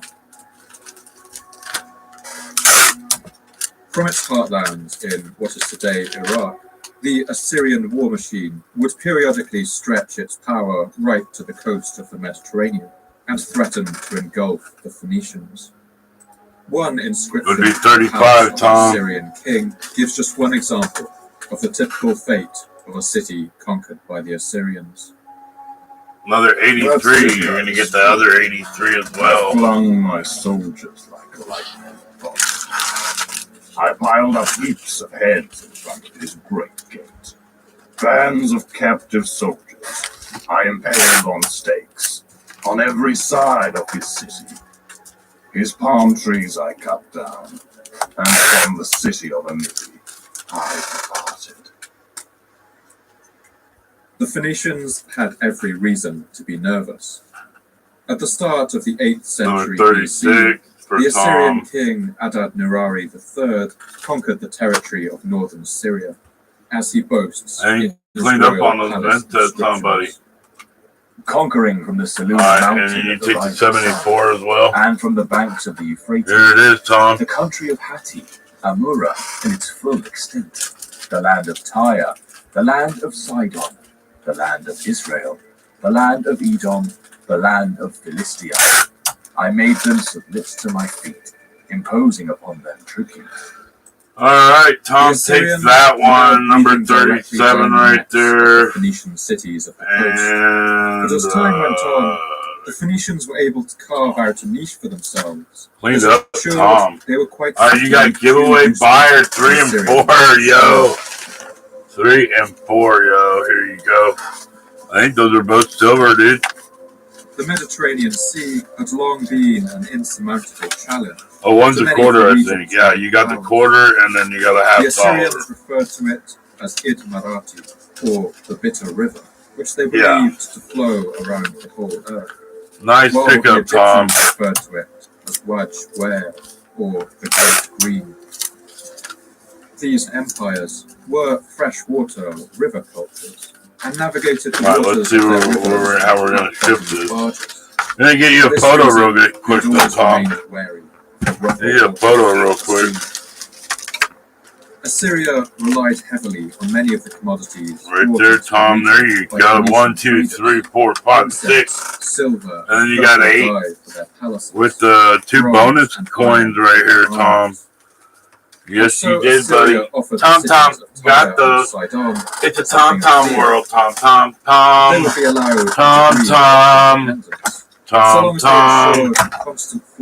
Tom. Yo. Let's go. Navy for hire, providing their ships and sailors to Assyria in times of war. The Phoenicians had little choice. Get Tom up here. Tom 521. There was one problem. The Assyrian demands for metal were truly staggering, and if they were going to be met, it would require a drastic expansion of the Phoenician trade network. At first, the Phoenicians set up simple trading posts anywhere they could find good supplies of metal. Archaeology shows they set up trading communities in Cyprus to take advantage of its rich stores of copper, and in Sardinia, the Mediterranean's second largest island, rich in copper, iron, silver, and lead. At these sites, local people usually did all the actual mining, while the Phoenicians simply turned up to buy the goods and take them away by ship. From Cyprus and Sardinia, Phoenician sailors pushed on into the west of the Mediterranean and set up a small colony of Utica in North Just wait up for you and get it in a box. Southern Spain, where they found that the mines practically overflowed with silver, iron, and other metals. Archaeologists have found huge Phoenician furnaces in this region, designed for smelting metal ingots for transportation. Weighs 1 pound, 2 ounces. All to satisfy the demands of the fearsome Assyrian kings. Before long, the Phoenicians were sailing out through the Straits of Gibraltar, then known as the Pillars of Hercules, and out into the Atlantic Ocean. Alright, we'll get you They set up a colony on the western coast of Morocco, and pushed further down the coast to settle what is now the Moroccan port town of Essaouira, more than 4,000 kilometers from their homeland. To finance these expeditions, the Phoenicians developed innovative monetary systems that in some ways represented a form of ancient capitalism. Phoenician society was dominated by powerful trading firms, usually run by a certain family, and they pioneered the use of interest-bearing loans for voyages, even developing maritime insurance policies, which paid out if your ships were destroyed in a storm or plundered by pirates. But perhaps the greatest of their innovations was something that we use every day, and that is the alphabet. Up until that point, writing had been a cumbersome and difficult task. The cuneiform writing systems that had been developed by the Sumerians thousands of years before and the hieroglyphics of the Egyptians were both difficult to learn and relied on the services of a learned class of scribes who spent years of their lives learning them. But the Phoenician alphabet was a masterclass in simplicity. It had only 22 letters and could be used to spell out words phonetically, leaving out any vowels. And quite ingeniously, the shapes of the letters also gave a clue as to how they were pronounced. Their letter B, for instance, was named F, which was the Phoenician word for house, and its symbol was drawn with a pointed roof. This simplicity drastically reduced the amount of time it took to learn, and meant that giveaways in here. Merchants may have had some ability to read wrap up and your essential for the complex business of buying and your selling deals, and then put them in a flat rate envelope instead. The Phoenician alphabet was such a good idea that it was adopted almost Should be all right this way, Greeks, as the Greek historian Herodotus recounts. These Phoenicians who came with Cadmus brought with them to Greece, among many other kinds of learning, the alphabet. As time went on, the sound and form of the letters were changed, and after being taught the letters by the Phoenicians, the Greeks who were settled around them used them with a few changes of thought. We'll put some precious cardboard around it as well. With the addition of some letters or vowels, what resulted was the Greek alphabet, which means that the Phoenician writing system is the foundation of all Western alphabets used today. The earliest piece of Phoenician writing was found on an inscribed tablet known as the Nora Stone, unearthed in Sardinia, apparently commemorating a Phoenician captain who may have died in conflict with the local people. He fought with the Sardinians at Tarshish, and he drove them out. Among the Sardinians, he is now at peace, and his army is at peace. Milcaton, son of Shupra, general of King Pumei. But for the most part, the Phoenicians seem to have interacted with the people they met relatively peacefully, and most of all, profitably. Before long, the cities of Tyre, Sidon, and Byblos found themselves at the far east of a sprawling trade network. Keeping such a loose and disparate collection of colonies together was no easy task, but it seems that here the Phoenician religion played a key role. The people of Tyre worshipped a heroic god known as Melkart, a warrior hero who the Greeks would later associate with Hercules. Temples to Melkart were set up at multiple Phoenician trading posts, and most had an olive tree, a symbol of the city of Tyre, growing in their central courtyard. The grandest of these temples was built at the furthest Phoenician colony from Tyre, then known as Gades, what is now the Spanish city of Cadiz. This colony sat on the Atlantic coast, just outside the Straits of Gibraltar, but it made up for its extreme distance from Tyre with its immense opulence. At the center of the temple stood an olive tree, with its branches and leaves wrought out of solid gold, holding emerald fruits in its branches. Women were forbidden entry to the temple, as were pigs, and the priests of Melkart went barefoot, wearing a band of Egyptian flax over their bare heads. The Greek geographer Strabo recounts the following description of the settlement of Gades. Now these islands are this side of what are called the Pillars of Heracles. Gades, however, is outside the pillars. Here live the men who fit out the most and largest merchant vessels, both for our sea and the outer sea. They say the Tyrians believed that the two capes which formed the strait were the ends of the inhabited world. A great ceremony known as the Agersis, or awakening, was conducted each year in the temple of Gades. During this time, all foreigners were asked to leave the city, and the great effigy of the god Melkart was set afloat on the sea and burned. And even this temple was a crucial part of the Phoenician trading system. The institution worked to guarantee the quality of metal ingots produced in Gades by giving them a special stamp. All right, there you go on that one, bro. As a guarantor between merchants entering into contracts, with punishments promised from Melkart himself if any dared to go back on their word. With Phoenician trade increasingly drifting westward, the center of their power would soon also shift in that direction, to a place where they would finally be free of the overbearing empires constantly breathing down their necks. They would soon found a city on the shore of North Africa, right at the center of the Mediterranean world, a city that would become one of the largest and wealthiest on earth. That city would one day be known as Carthage.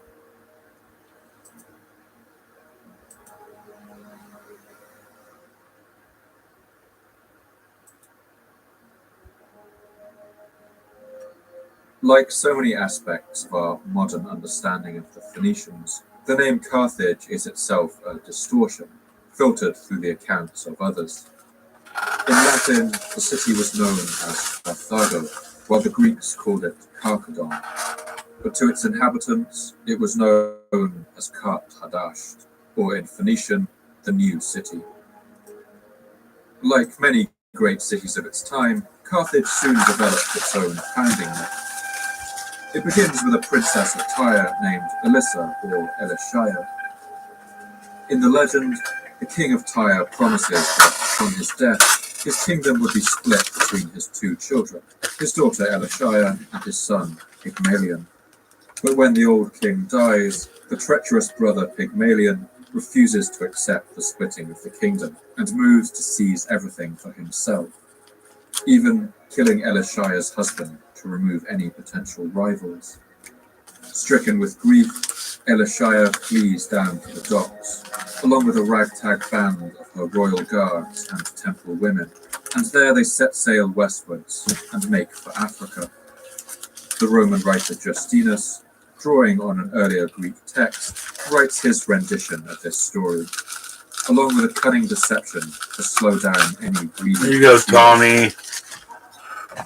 Elissa put the attendants, who were sent by the king to assist in her removal, on board some vessels in the early part of the evening, and sailing out into the deep, made them throw some loads of sand, put up in sacks, as if it was money, into the sea.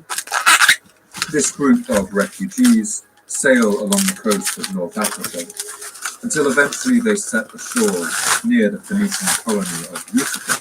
They camp on a nearby hill known as Birsa, and the king who rules there, a man named Yarba, takes pity on them, but not too much pity.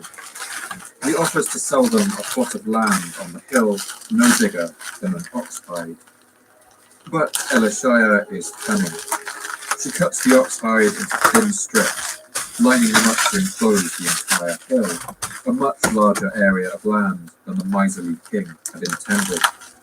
Bound by his word, Yarba has no choice but to give him the land he promised, and so the city of Carthage is born. Justinus recounts the city's early flourishing.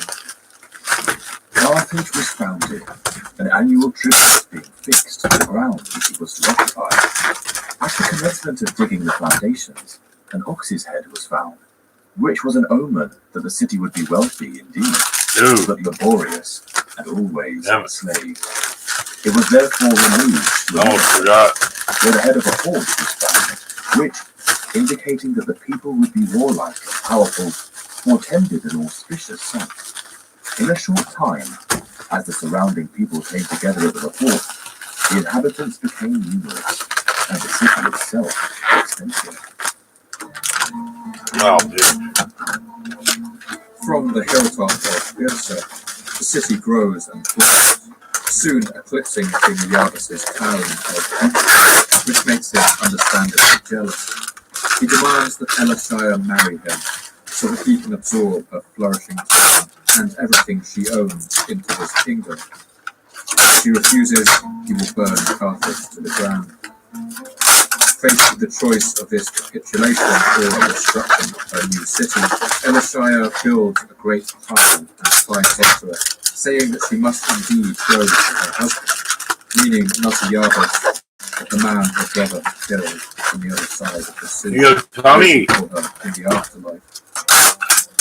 This tragic but noble self-sacrifice has proven irresistible to generations of poets, and the Roman Virgin gives one rendition of the scene. When the pyre of cut pine and oak was raised high, in an innermost court open to the sky, the queen hung the place with garlands, and wreathed it with funereal foliage. She laid his sword and clothes and picture on the bed. She lingered a while, in tears and thought, then cast herself on the bed and spoke her last words. We're almost halfway done, guys, on the first auction. And loose me from my sorrows. White coin guys coming in there hot and heavy. In honor of Elishaya's sacrifice, her people gave her the title of Dido, meaning female warrior or heroine, and this is the name by which she would be known to later Roman writers. This Baroque tale of love and tragedy has all the hallmarks of ancient literature, and we can't assume that it bears any relationship to what actually happened. Some details of the tale do accord with what archaeology tells us, that the Carthaginian Phoenicians drew their origins back to the city of Tyre, and that the city was founded close to the older settlement of Utica, which it soon eclipsed in size. But perhaps more important than any of this is the sense that this founding myth might give us of the way the Carthaginians thought of themselves and their city's place in the world, as a city of survivors who had found refuge here on the North African coast, a city of sailors and adventurers. They were resourceful and drove a hard bargain. They were clever, fond of outwitting their enemies, always finding a way to make a little go a long way. And also, perhaps, that they would die before they gave up their freedom.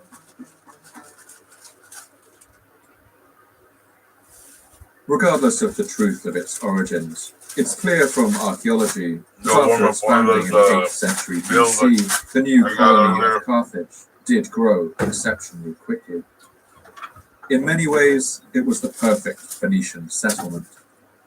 Carthage was built in a small bay that itself belonged to a vast natural harbour, known today as the Bay of Tunis.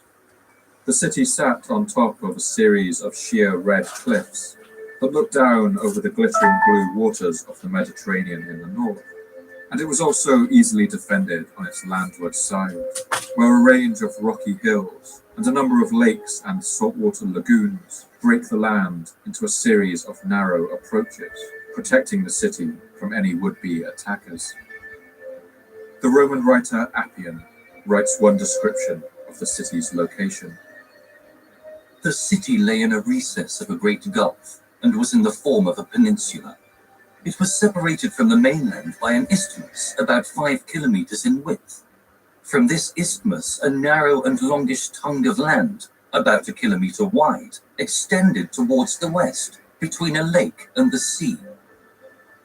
Near to the site of Carthage flows a river known today as the Megerda, which originates in the high Atlas Mountains of North Africa. This river flows for 460 kilometers to the sea and brings crucial fresh water into the bay, turning the otherwise arid landscape green and providing water for drinking and for irrigation. As a result, the land here was abundant with wheat, grapes, olives, and dates. In the distance over the bay to the south rises the blue outline of the mountain Jebel Resas, literally the mountain of lead, a rugged outcrop of Jurassic limestone, climbing nearly 800 meters above the plain. The hot desert wind known as the Sirocco would blow in from the Sahara during the summer season, rattling the shutters on the windows and the leaves of the date palms. And at the end of summer, thunderstorms would roll in from the sea.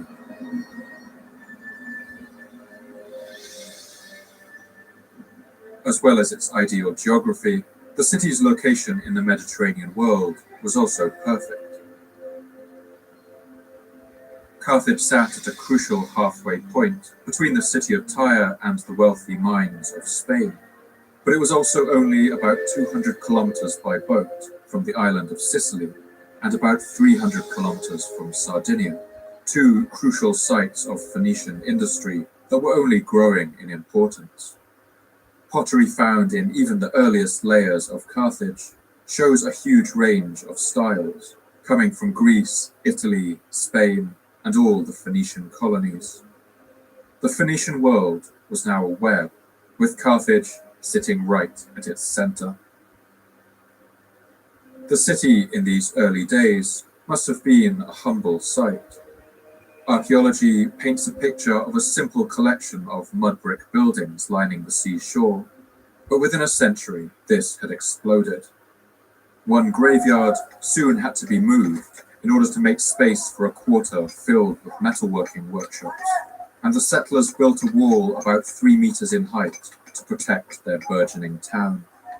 And soon, more monumental buildings would be constructed. The Roman poet Virgil imagines the activity that must have accompanied the growth of this town from tiny settlement to booming city. Aeneas found where lately huts had been, marvellous buildings, gateways, cobbled ways, and din of wagons. There the Tyrians were hard at work, laying courses for walls, rolling up stones to build the citadel, while others picked out building sites and ploughed a boundary furrow. Laws were being enacted, magistrates and a sacred senate chosen. Here men were dredging harbours, there they laid the deep foundations of a theatre and quarried massive pillars. Other than what we can glean from archaeology, we know very little about the early history of Carthage. Apart from a few short inscriptions, no Carthaginian texts have survived into the modern day. And so in terms of written history, we have virtually complete silence from that part of the Mediterranean for the first 200 years or so of its existence. And beyond that, we have to rely on the writings of others.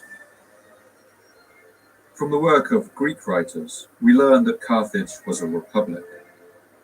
It was ruled under a kind of oligarchic system, governed by a council of its wealthiest citizens. The Greek philosopher Aristotle, writing in the 4th century, spoke approvingly of the Carthaginian system of government and compares it to that of the Greek city-state of Sparta. Carthage also appears to have a good constitution, with many outstanding features as compared with those of other nations, but most nearly resembling the Spartan at some points. Many regulations at Carthage are good, and a proof of a well-regulated constitution is that the populace willingly remain faithful to the constitutional system, and that neither civil strife has arisen in any degree worth mention, nor yet a tyrant. But Aristotle also warns that the Carthaginian system put too much emphasis on the wealth of its rulers, rather than their competence, and expresses concerns that this could lead to corruption. They think that the rulers should be chosen not only for their merit, but also for their wealth, as it is not possible for a poor man to govern well or to have leisure for his duties. It is a bad thing that the greatest offices of state, the kingship and the generalship, should be for sale. For this law makes wealth more honoured than worth, and renders the whole state avaricious. And it is probable that those who purchase their office will learn by degrees to make a profit. The highest echelons of Carthaginian society were divided between the civil leaders, the Shofetim or judges, and the Rabbim or generals, who took care of military matters.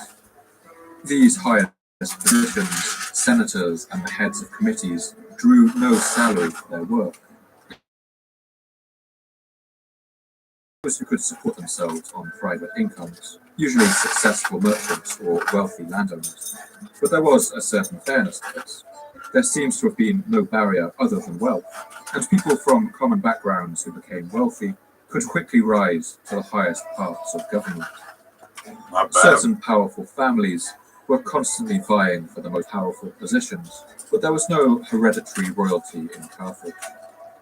It's possible that the myth of Elishaya or Dido may have played a role in maintaining this situation, since, according to the legend, the city was founded by a woman who had no children. No one could ever claim to be her true descendants, or have any kind of ancestral right to rule. Instead, the city was governed by a number of different semi-democratic bodies made up of wealthy citizens. One of these was called the Tribunal of the 104, and another the Council of Elders, a kind of Senate. The highest executive position was held by 2 elected officers, who ruled simultaneously and who were elected each year. The arrangement was complex and likely prone to corruption, but for the most part, it seems to have worked.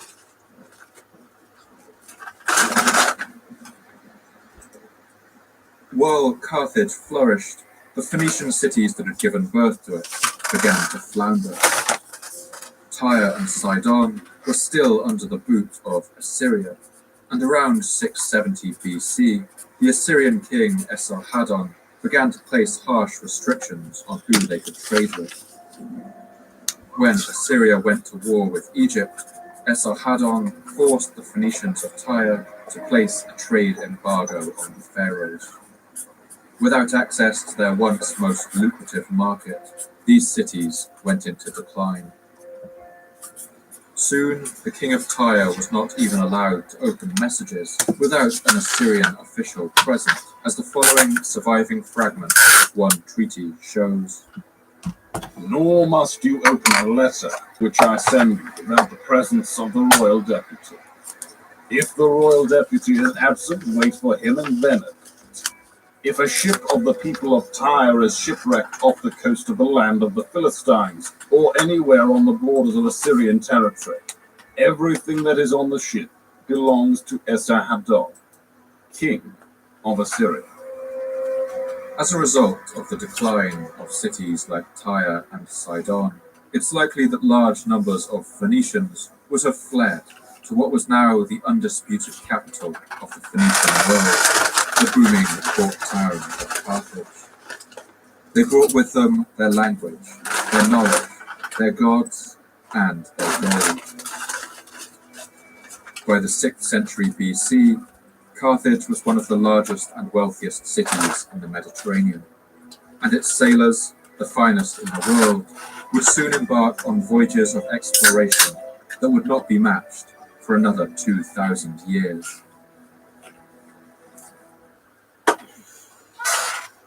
By this time, the Phoenicians had already sailed right to the end of their world, through the Pillars of Hercules and out into the Atlantic Ocean. But their exploration didn't stop there. In fact, if ancient sources are to be believed, they may have been the first navigators to successfully sail around the entire coast of Africa. Herodotus recounts one expedition that supposedly took place around 600 BC, sponsored by a pharaoh of Egypt named Nekos, although he is frustratingly vague and short on detail. The expedition apparently set sail from Egypt's Red Sea coast, voyaged around the Horn of Africa and the South African Cape, before sailing north through the Gulf of Guinea and back into the Mediterranean through the Pillars of Hercules. Nekos of Egypt sent Phoenicians in ships, instructing them to sail on their return voyage past the Pillars of Hercules until they came into the Northern Sea and so to Egypt. So the Phoenicians set out from the Red Sea and sailed the Southern Sea. Whenever autumn came, they would put in and plant the land in whatever part of Libya they had reached, and there await the harvest. Then, having gathered the crop, they sailed on, so that after 2 years had passed, it was in the third that they rounded the Pillars of Hercules and came to Egypt. There they said, what some may believe, though I do not, that in sailing around Libya, they had the sun on their right hand. Interestingly, it is this detail that Herodotus personally finds unbelievable that has caused modern scholars to take the claim more seriously. The change in the position of the sun relative to the ship suggests that the voyage did indeed cross the Tropic of Cancer and perhaps even the equator, causing the summer sun to appear in the north. Modern estimates consider a journey time of 3 years to be a reasonable duration for a circumnavigation of Africa that would have been about 20,000 kilometers long, or half the way around the world. If this story is true, then it means the Phoenicians may have rounded the Cape of Africa more than 2,000 years before the Portuguese explorer Bartolomeu Dias would do the same thing in 1488, opening up the passage to India and the age of European colonialism.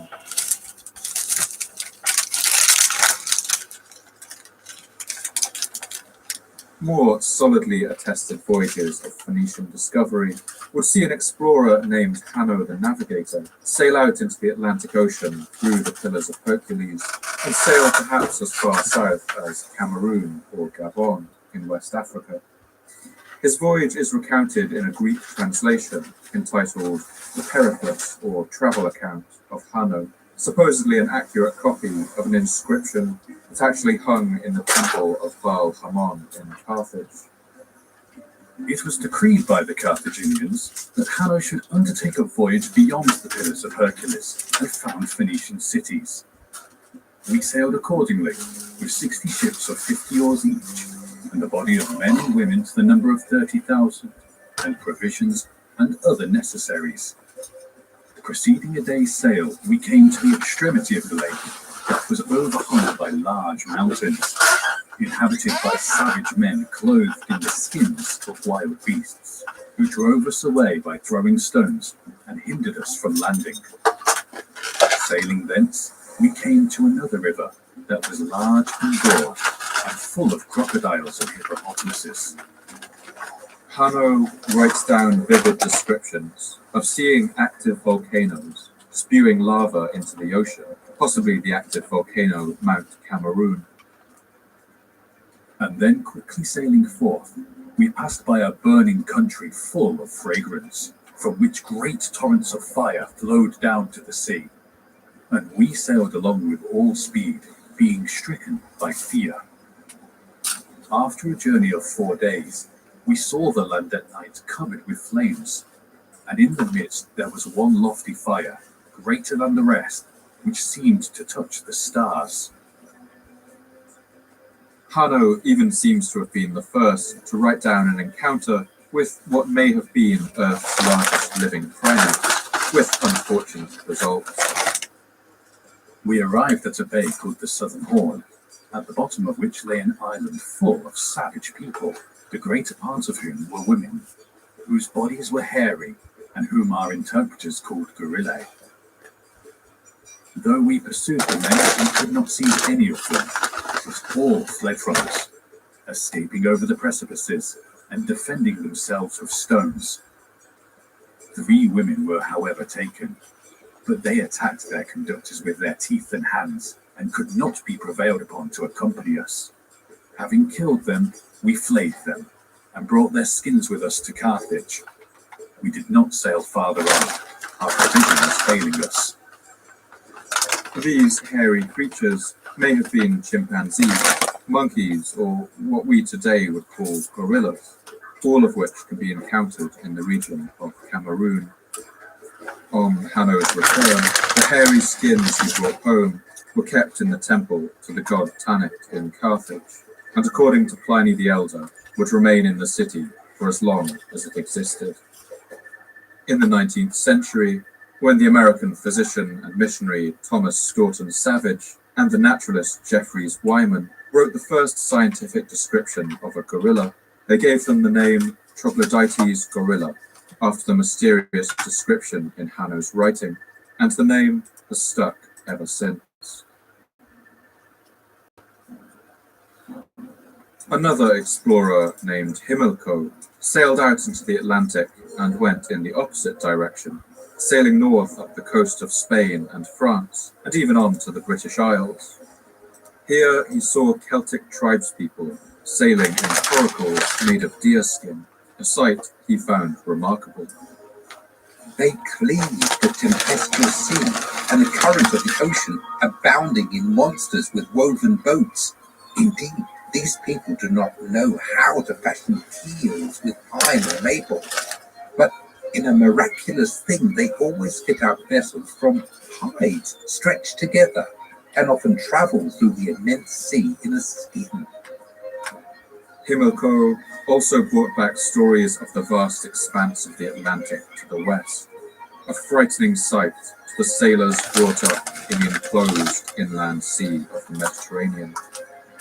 Beyond, towards the area to the west, there is a sea without end. The ocean lies open across a wide area, and the sea stretches out. No man has entered upon these seas, because the sea lacks winds that would drive the ships along, and no breeze from the sky favors a ship. It also seems that we may have seen whales swimming out there in the ocean, which were then nearly 4 times more numerous than they are today. Here and there, sea, monsters swim amid the slow ships sluggishly crawling along. Gimmicks reported that he had once seen these creatures in the ocean and proved their existence. Things we have related to you, revealed a long time ago, deep in the annals of the Carthaginians. In 2019, a team of 20 modern sailors successfully piloted a replica of a single-masted Carthaginian merchant vessel across the Atlantic Ocean, departing from the site of Carthage and landing in the Caribbean 5 months later, demonstrating that Phoenician ships had the ability to reach the Americas 2,000 years before Columbus.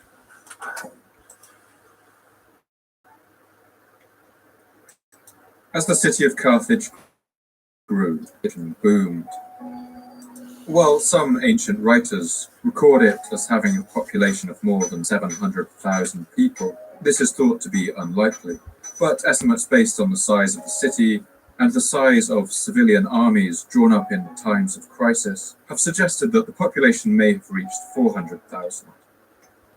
By the year 400 BC, the city walls had been rebuilt to now stand a towering 15 meters high, with a triple line of ditches. Okay, I'm back, guys. I'm gonna get back to shipping real quick.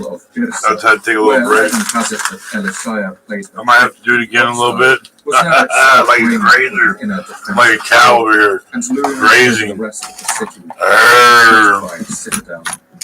The Roman writer Appian writes the following description of the city. I had to give me a little snack in that. The city was protected by a single wall. Yo! To the south of the mainland, with a citadel of versus Alright. Let's go. The height of each wall was 15 meters without counting parapets and towers, which were separated from each other by a space of 60 meters. Alright, KY Koi guy, you got yours One of the next, most bud. remarkable features of ancient Carthage was the innovative design of its harbour, known as You're the getting Clifton. 65! 27, Sometime yo. in the 3rd or 2nd century BC, this comprised a large rectangular commercial harbour for civilian 24. ships that led into a unique circular docking bay for the military ships of Carthage's war fleet. The harbour was so large that today the shape of its outline can still be seen in the coast of the city of Tunis. Appian describes the unique design of this harbour.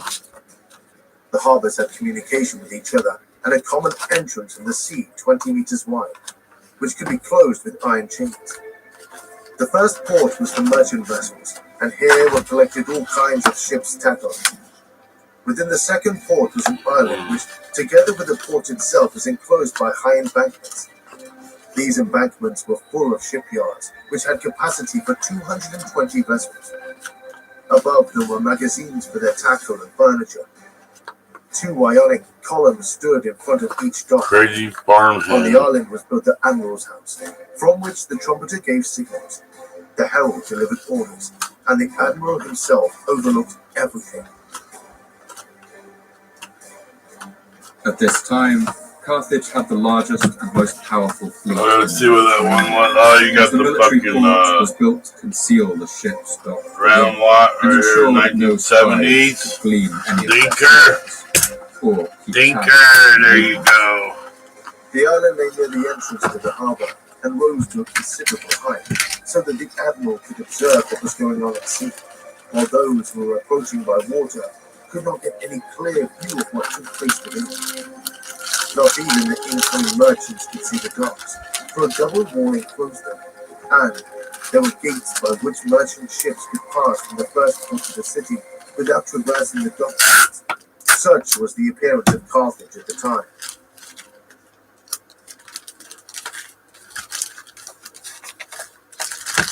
Let me get a picture right out to you, bud. You got 4 of them right here, bud.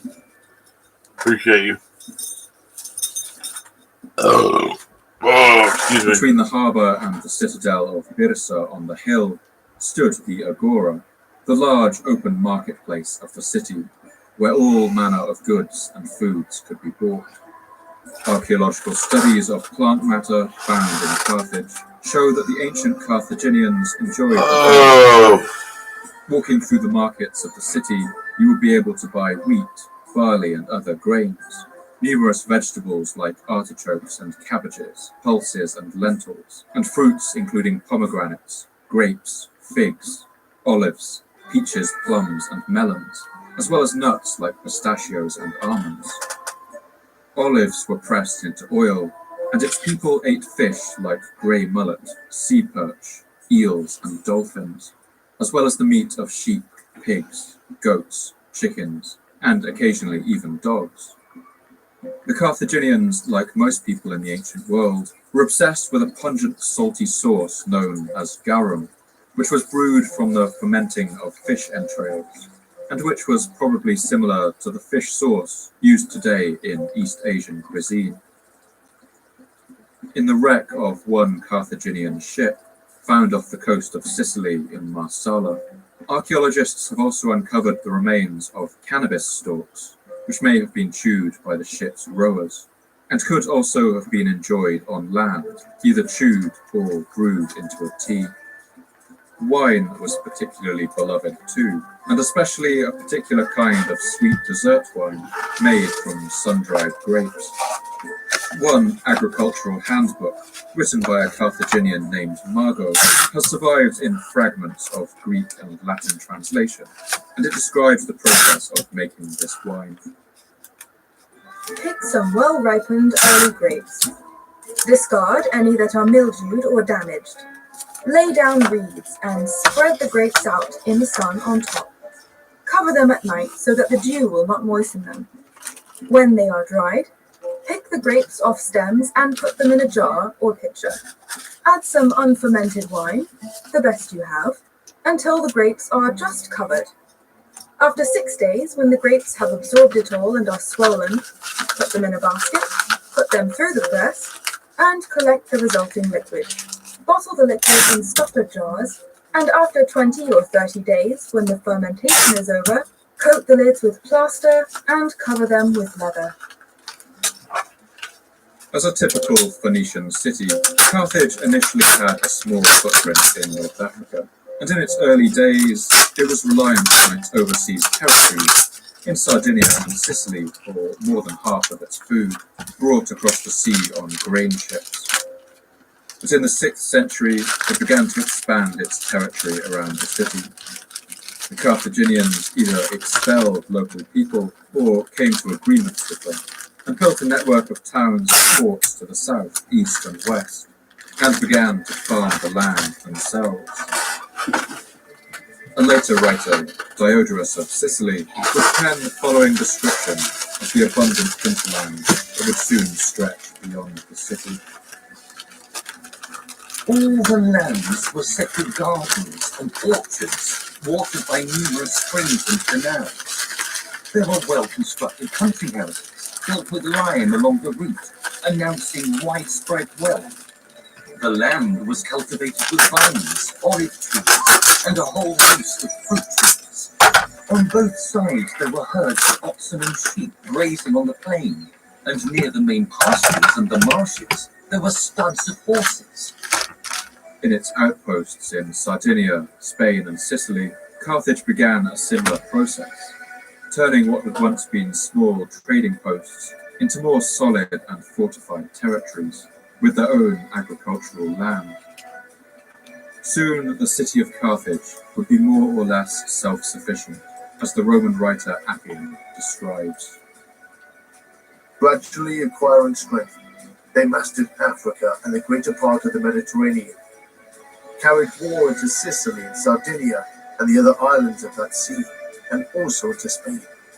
They sent out numerous colonies. They became a match for the Greeks in power, and next to the Persians in wealth. The typical Carthaginian house was built around a central courtyard, and the wealthier dwellings had an upstairs and a terrace. Finer houses had cupboards and shelves built into the walls, and often a clay bread oven. We can imagine the smells of this baking bread wafting through the city streets, along with the pungent aromas from the tanneries and wineries, the smells of animals and incense, cooked fish, and salty garum sauce.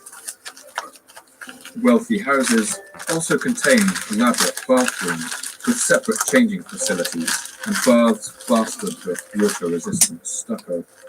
Before bathing, oil would be applied to the body, and a bronze tool known as a strigil was used to scrape dirt from the skin.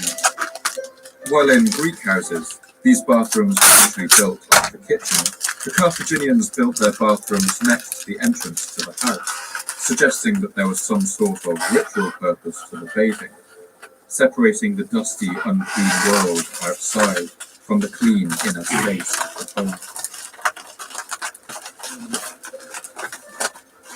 A variety of animals would have been visible on the crowded city streets.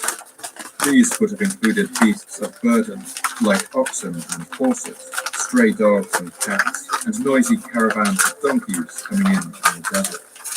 But they also seem to have drawn animals as curiosities from all parts of Africa. A species of huge lion, known as the Barbary lion, could be found all across this region and would later be captured for spectacles, including in the Roman arenas. And a species of monkey, known as the Barbary macaque, is also native to this area. Diodorus of Sicily records one account of Carthaginians keeping these monkeys as apparently much beloved pets. In these cities, many of the customs were very different from those current among us. For the apes lived in the same houses as the men, being regarded among them as gods, just as the dogs are among the Egyptians, and from the provisions laid up in the storerooms, the beasts took their food without hindrance whenever they wished.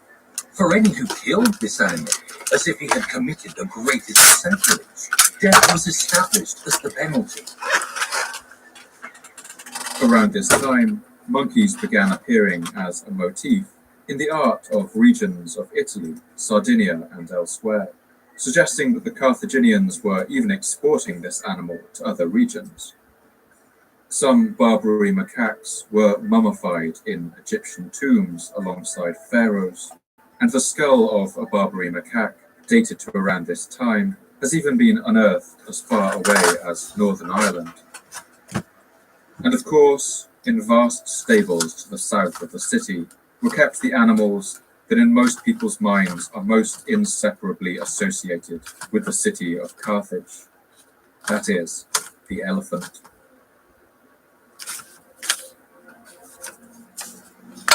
The North African elephant is an extinct subspecies of the African elephant that lived north of the Sahara Desert. Carthaginian paintings on walls, coins, and mosaics show that these elephants had the swooping backs and large ears typical of the African elephant that roams the savannah, but it was considerably smaller and was likely similar in size to another surviving subspecies, the African forest elephant. These reach a shoulder height of about 2.5 meters, only a little taller than the largest Shire horses. But of course their thick and heavy frames mean that they weigh more than 15 times the average horse. For this reason, these elephants were used by the Carthaginians as fearsome weapons of war. Some historians have speculated that Carthage may also have imported some much larger Indian elephants, which were at that time being used by the Seleucid dynasty in Syria. One elephant that was the pride of the later Carthaginian army was known by the name Surus, which some have translated to mean the Syrian. If true, this Syrian elephant would have towered as much as a meter over the smaller Carthaginian elephants, and would have been a truly terrifying sight on the battlefield. In India and Southeast Asia, it has always been common to use elephants as work animals to transport heavy loads for construction, but it's not clear whether the Carthaginians used their elephants in this manner, or whether these precious animals were only reserved for their power and prestige, to be used as living tanks on the battlefield, as the writer Pliny the Elder describes. Elephants, when tamed, are employed in war, and carry into the ranks of the enemy towers filled with armed men, and on them, in a very great measure, depends the ultimate result of the battles that are fought in the East. They tread underfoot whole companies and crush the men in their army. But I think it's not hard to imagine that, as in India, elephants may also have been used ceremonially in festivals and parades to carry kings and generals, a living embodiment of the might of this new empire.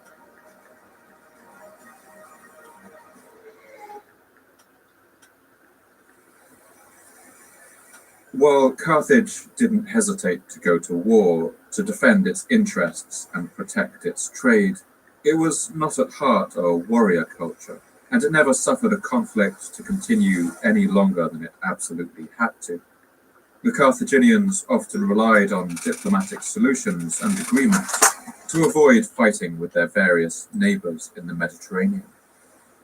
One such agreement was settled in the year 509 BC, with a minor city-state in central Italy, in the region of Latium, whose people spoke a small Italic dialect called Latin. This city's people had just that year thrown off the rule of their Etruscan king and abolished kingship in the city for good.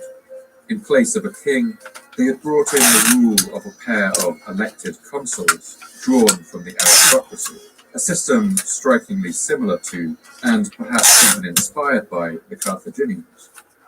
This city's name was Rome.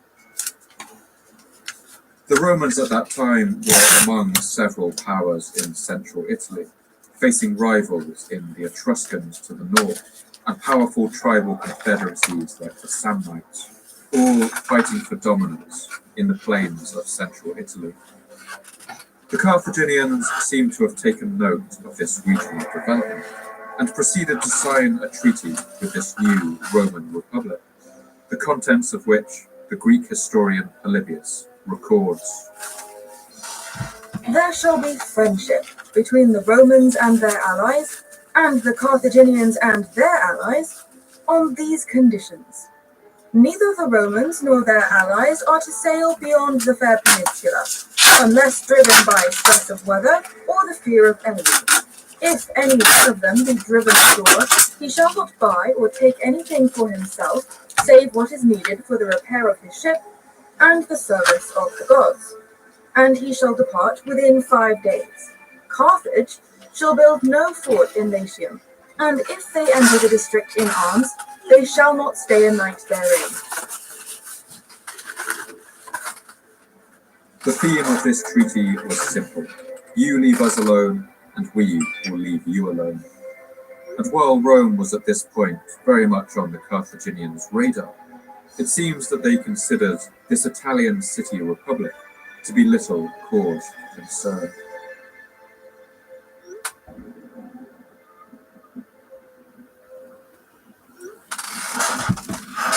Around the year 410 BC, Carthage began minting its own silver coins, and each coin would be stamped with the symbol of a palm tree, in Greek known as koinike, now becoming a symbol of Phoenician identity.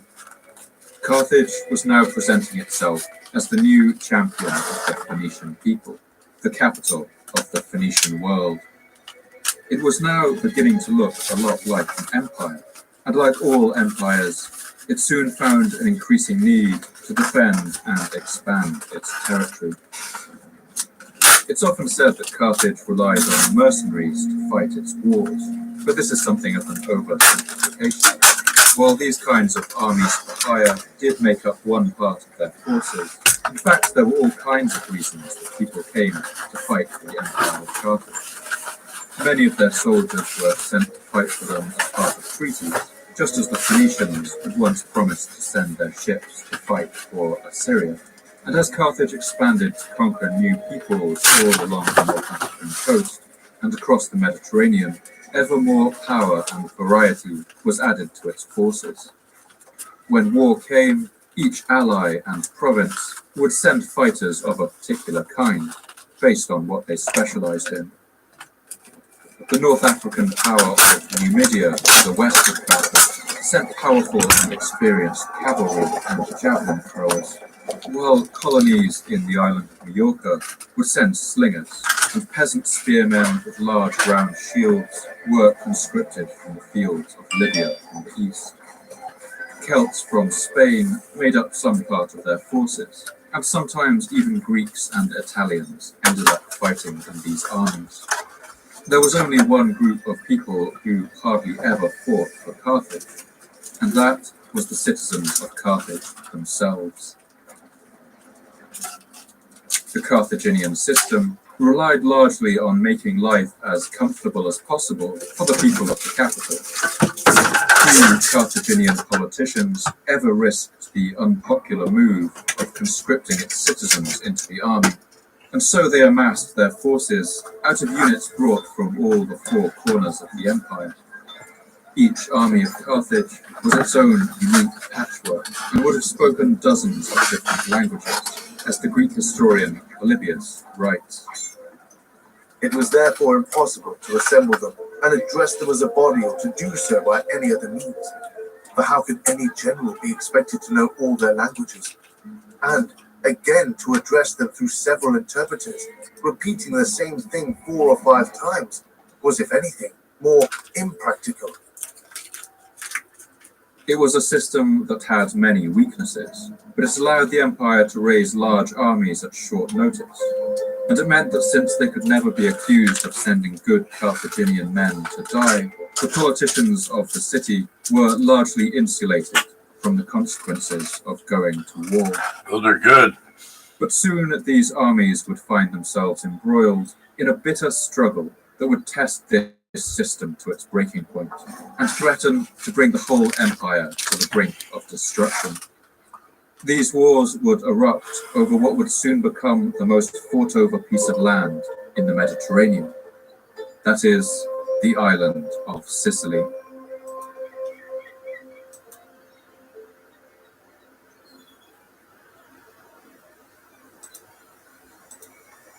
Sicily is the largest island in the Mediterranean Sea.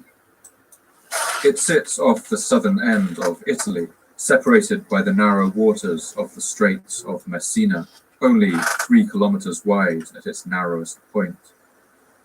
Sicily's most prominent landmark is the volcano Mount Etna, towering 3,000 meters over its eastern coast.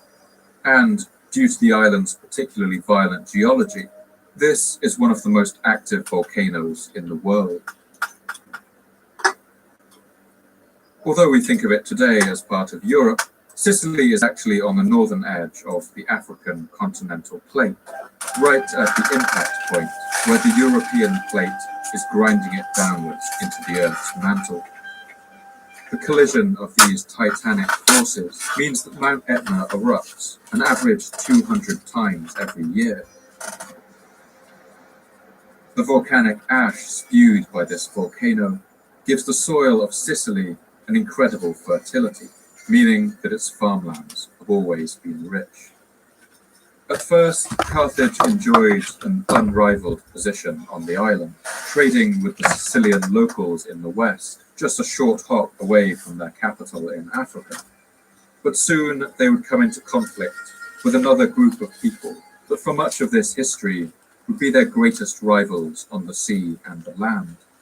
A people who were at the same time also busy establishing colonies across the Mediterranean. These were the Greeks.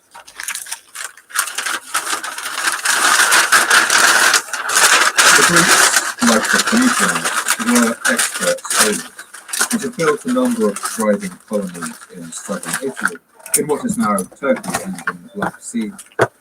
And beginning in the 8th century BC, Greek explorers and traders began expanding their interests onto the island of Sicily. Like the Phoenicians, the Greeks at this time weren't a unified people. They spoke 4 different dialects of Greek and countless sub-dialects, and came from dozens of independent city-states and island kingdoms that often fought with each other more bitterly than their common foreign.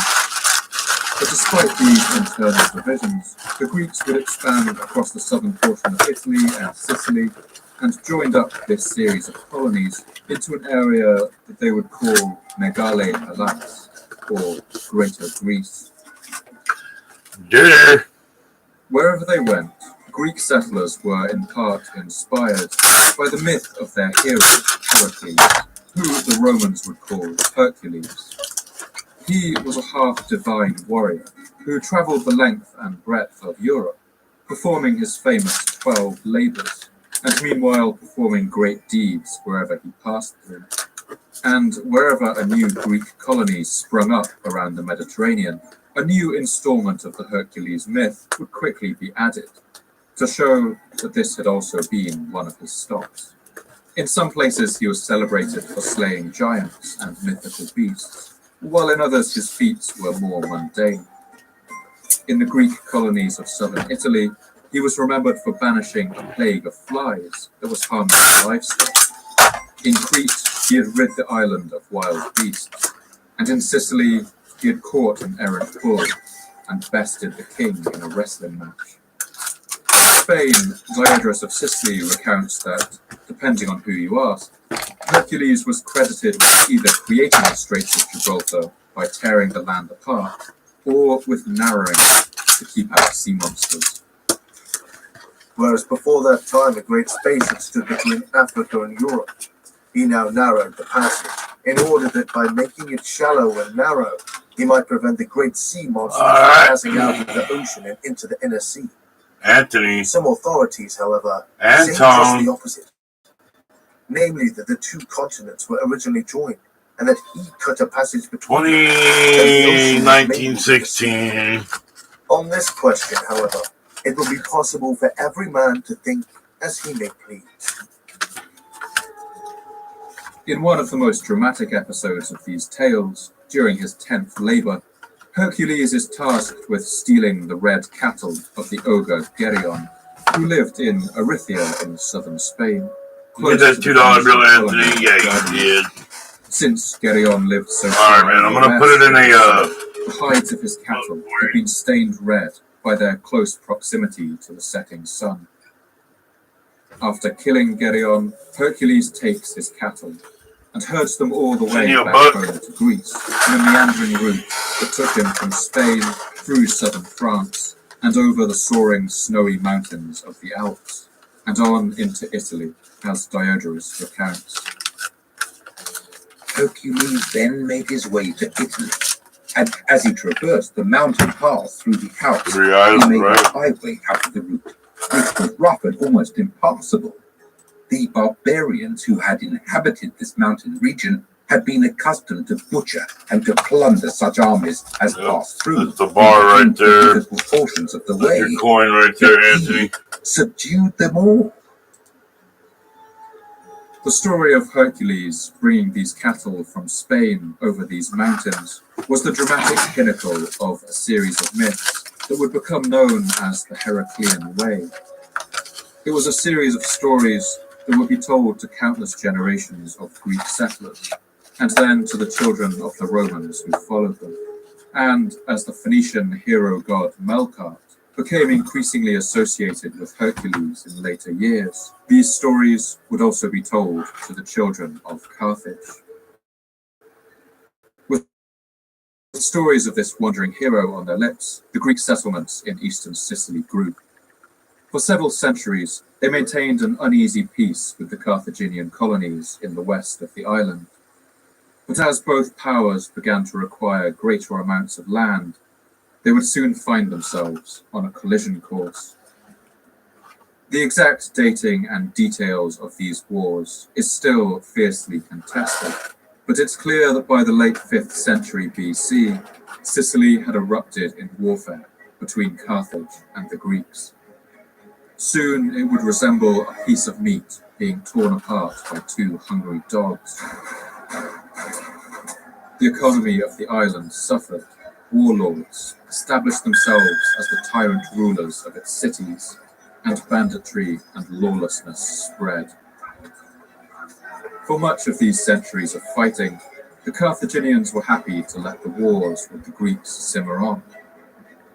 The citizens of its capital never went to war, and so long as the peace and comfort of their city was never disturbed, it must have felt to them that these wars were a very long way from home.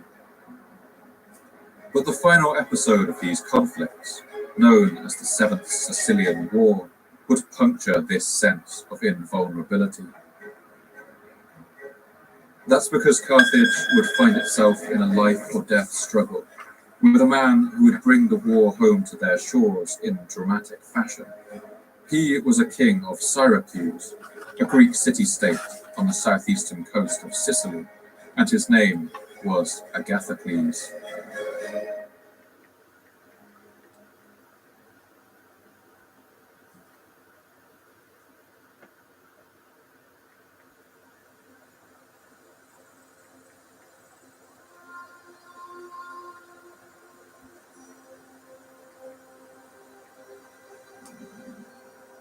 Agathocles began life as a commoner in the Sicilian colonies, the son of a potter in the port city of Syracuse.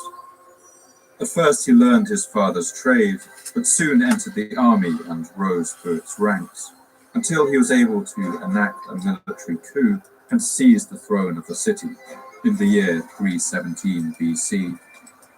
Agathocles had a high opinion of himself, and as the tyrant of Syracuse, he minted silver coins that portrayed himself as the heir to Alexander the Great, the greatest of all the Greeks. And like Alexander, Agathocles had dreams of conquest. He soon set about subjugating cities all around him, as the historian Diodorus of Sicily recalls. Agathocles began unhampered to subject the cities and strongholds to himself. Mastering many of them quickly, he made his power secure. In fact, he built up for himself a host of allies, ample revenues, and a considerable army. He had picked a mercenary force comprising 10,000 foot soldiers and 3,500 horse. Moreover, he prepared a store of weapons and of missiles of all kinds, since he knew that the Carthaginians would shortly wage war against him. As predicted, it wasn't long before the Carthaginians began to see Agathocles as a serious threat.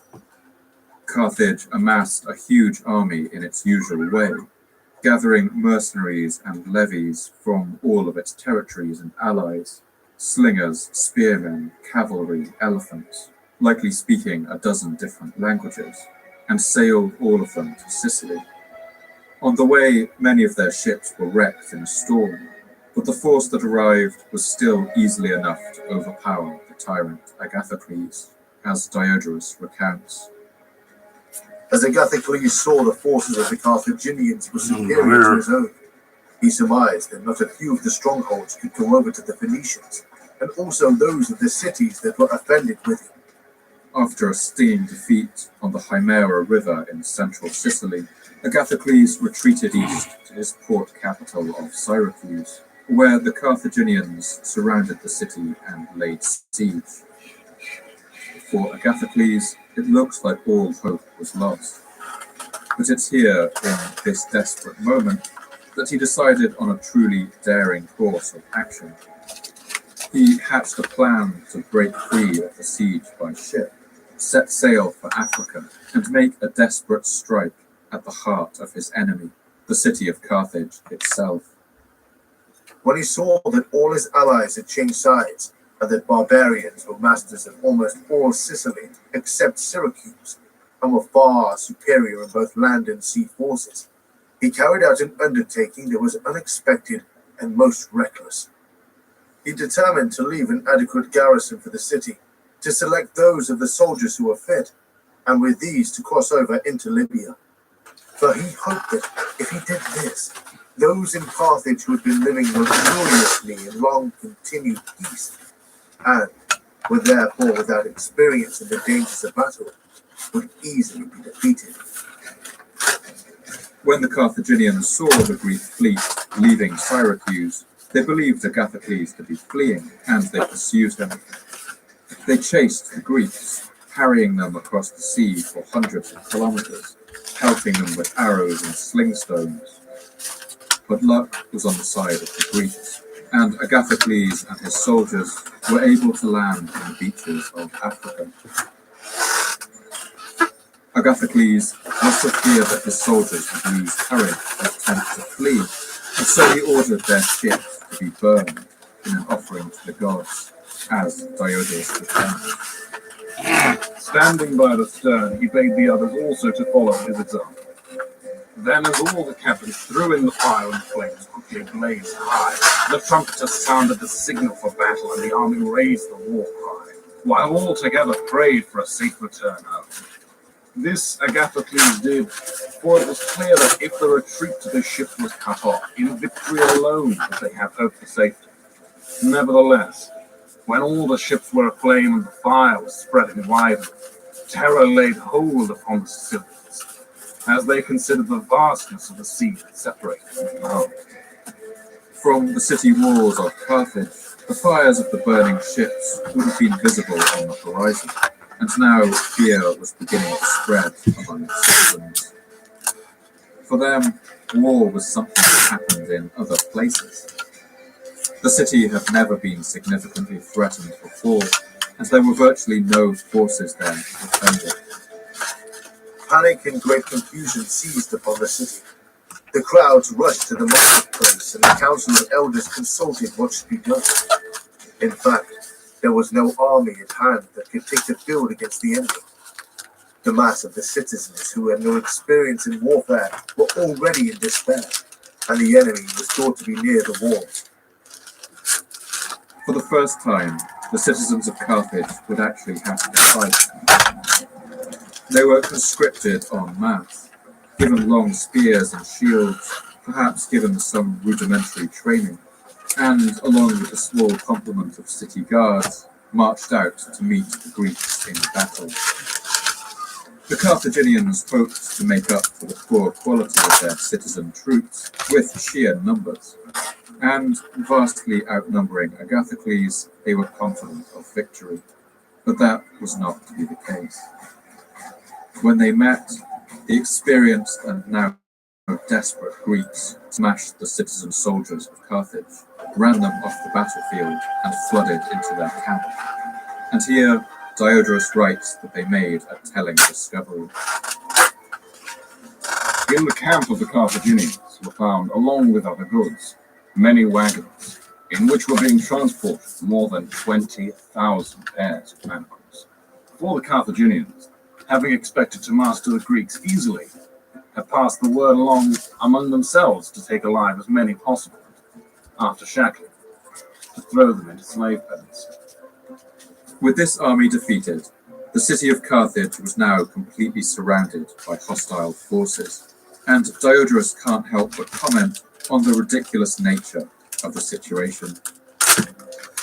In Sicily, the Carthaginians who had defeated Agathocles in a great battle were besieging Syracuse. But in Libya, Agathocles had brought the Carthaginians under siege.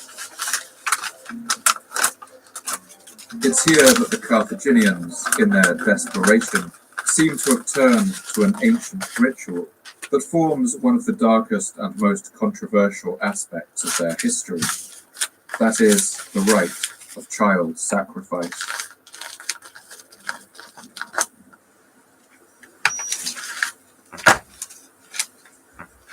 Human sacrifice was, at certain times, a feature of various societies in the ancient world. Rituals of this kind have been attested in several indigenous American societies and in the early histories of Israel and Judah, as well as the cities of Phoenicia, like Tyre and Sidon. The Book of Kings records one king of the Levantine kingdom of Moab sacrificing his firstborn child when a war isn't going his way. In Ireland, Britain, and northern Germany, during the Iron Age, sacrificial victims were ritually strangled and cast into bogs, where the acidic waters mummified them in a state of perfect preservation. This idea of a deadly exchange with the gods seems to be one that recurs in human psychology and has independently arisen in multiple cultures. The idea that if we want to ask the gods for a great favor, we have to give them something truly precious in exchange. And what could be more precious than a human life? With the writing down of the Hebrew Bible and the law codes of Moses, this practice was condemned and outlawed in much of the Levant. And from then on, animals were sacrificed in the place of human victims. In Tyre and other Phoenician cities, the practice also seems to have died out in the first millennium. But there is one place it seems to have continued well into the 2nd century BC, and that is Carthage. These were violent times, when human life was cheap. But even so, these rituals were mentioned with some revulsion by several ancient writers, among them the Greek philosopher Plato. With us, for instance, human sacrifice is not legal, but unholy, whereas the Carthaginians perform it as a thing they account holy and legal, and that too when some of them even sacrifice their own sons. At first, these rituals seem to have been an authentic sacrifice, giving up the life of one of your own children in the hope of receiving favor from the gods. But before long, wealthy Carthaginians found a way around this.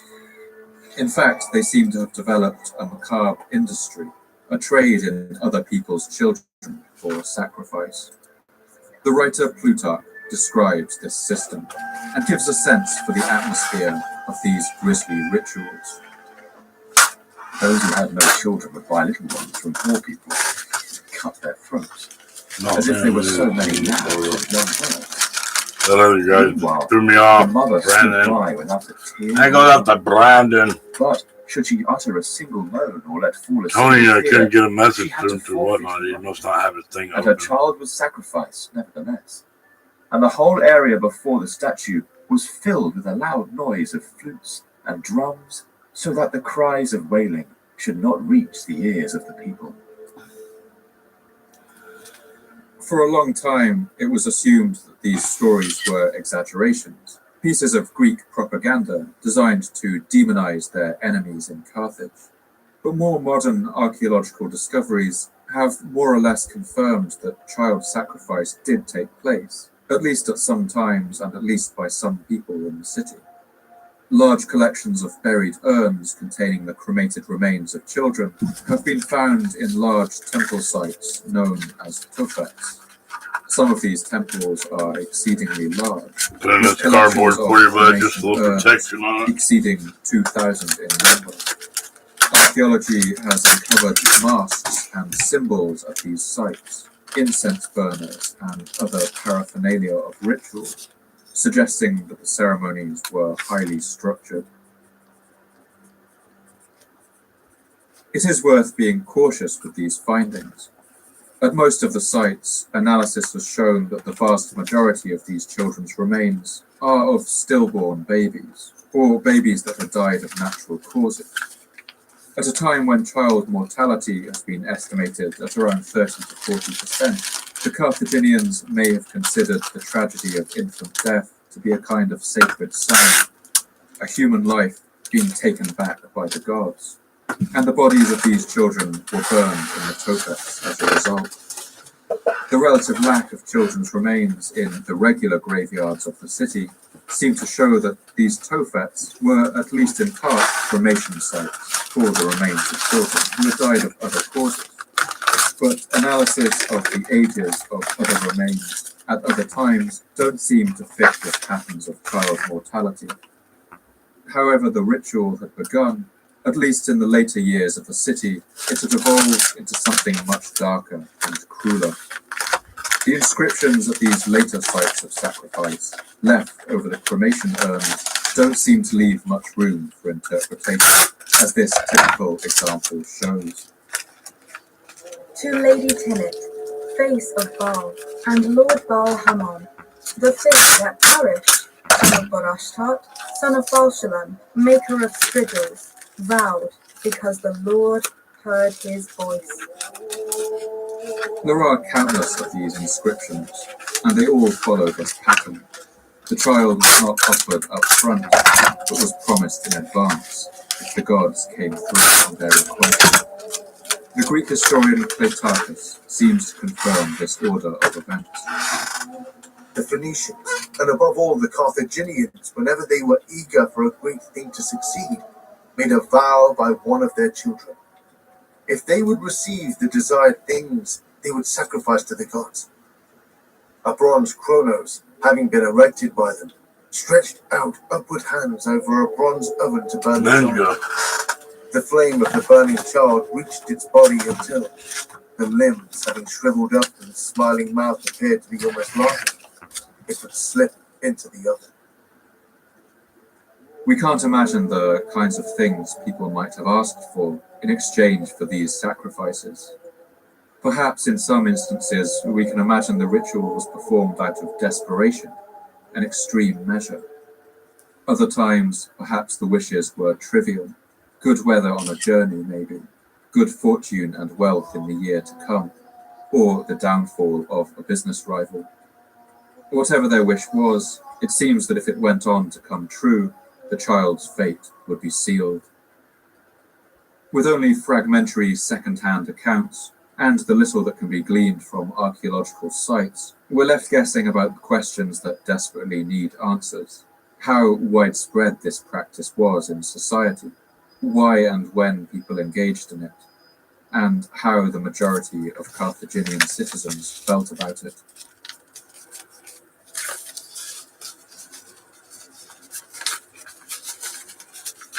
With the army of Agathocles drawing near, and their last citizen defenders defeated in the field, the Carthaginians began to believe that their gods must be angry with them.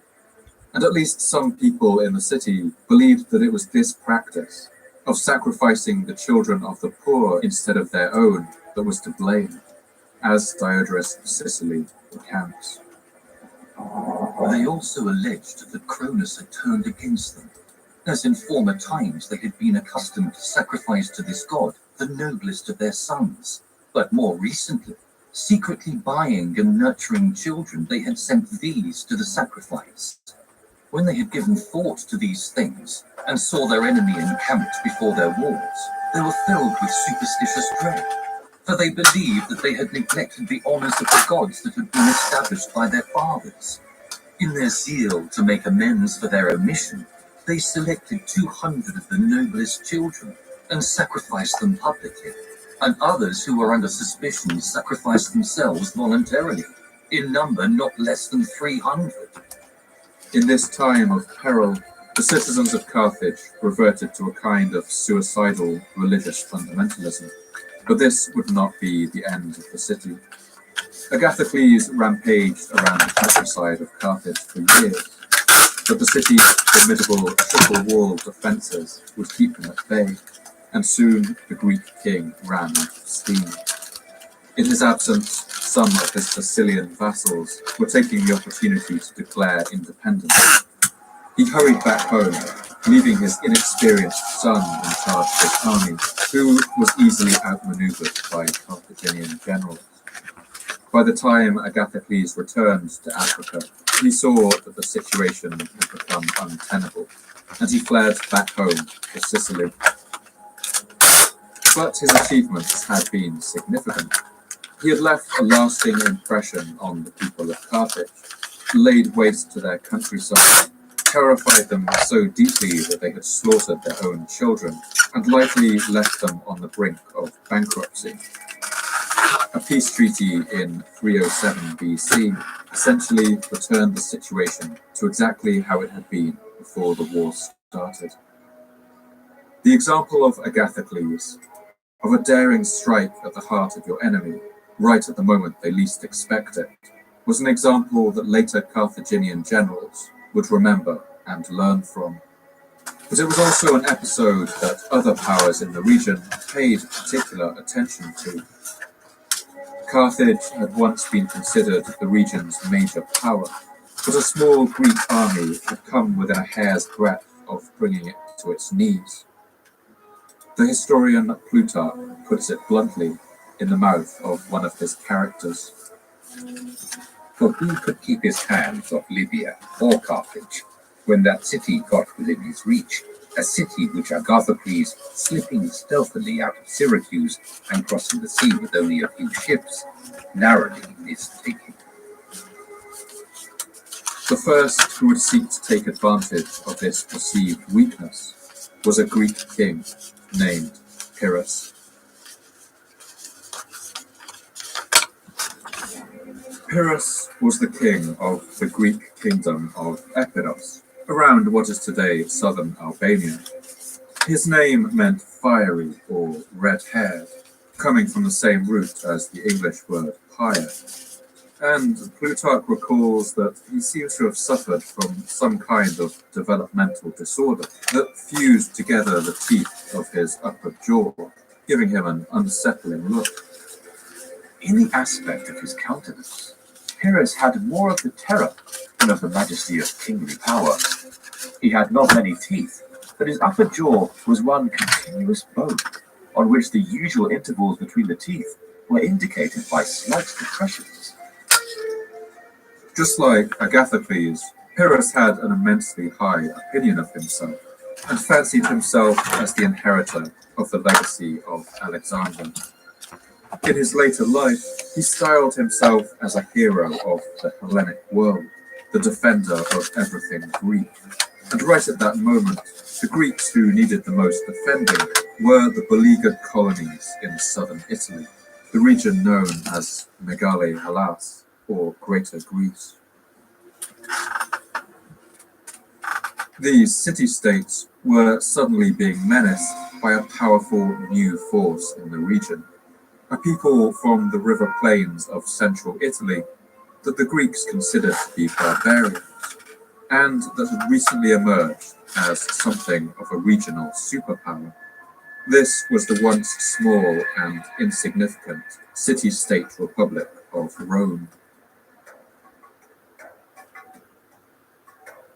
Throughout the 4th century BC, this bizarre republic had begun expanding into the hinterlands of its region of Latium, and brought a number of other cities under its control.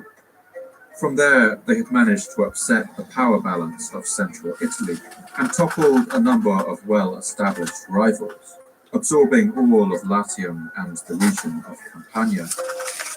And wherever they went, the Romans took a remarkably clever and pragmatic approach to absorbing other peoples into their society. While empires like Carthage kept full citizenship only for the people living in their home city, Rome was far more generous with citizenship. Unlike the armies of Carthage, Rome's legions were made up of citizen soldiers, and with every free man now a citizen, they were able to draw on vast reserves of manpower. As Rome grew in size and influence, Carthage took notice. About 160 years after the first treaty they had signed, they penned a new, expanded agreement with Rome. This new treaty added the condition that Rome would not try to found any cities in Carthaginian territory, suggesting that Roman expansion had become at least a small concern for the region's major power. But for the most part, relations between Rome and Carthage were friendly, if suspicious. Carthage welcomed the rise of Rome as a potential ally against their mutual enemies, the Greeks, and one district of the city of Rome was known as the Vicus Africus, or African Quarter, suggesting that a population of Carthaginian merchants already lived and traded in the city. It seems Carthage viewed Rome not as an unwelcome rival, but as a new potential source of customers. But for the Greek colonies of southern Italy, Rome was a voracious new predator.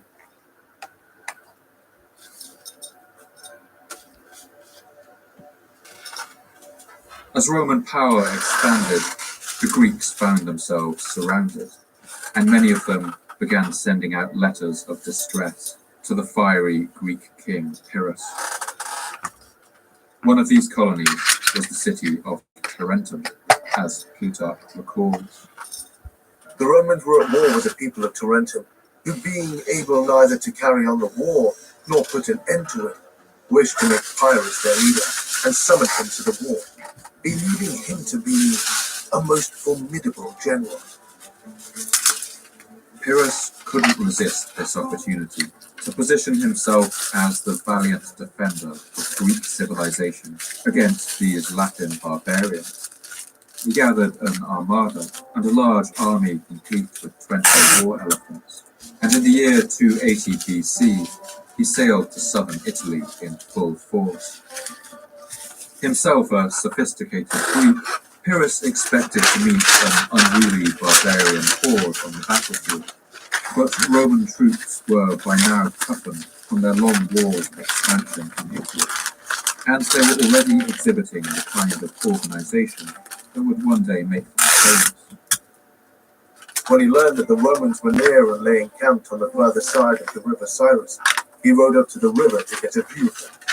And when he observed their discipline, the appointments of their watches, their order, and the general arrangement of their camp, he was amazed, and said to the friend who was nearest him, "The discipline of these barbarians is not barbarous."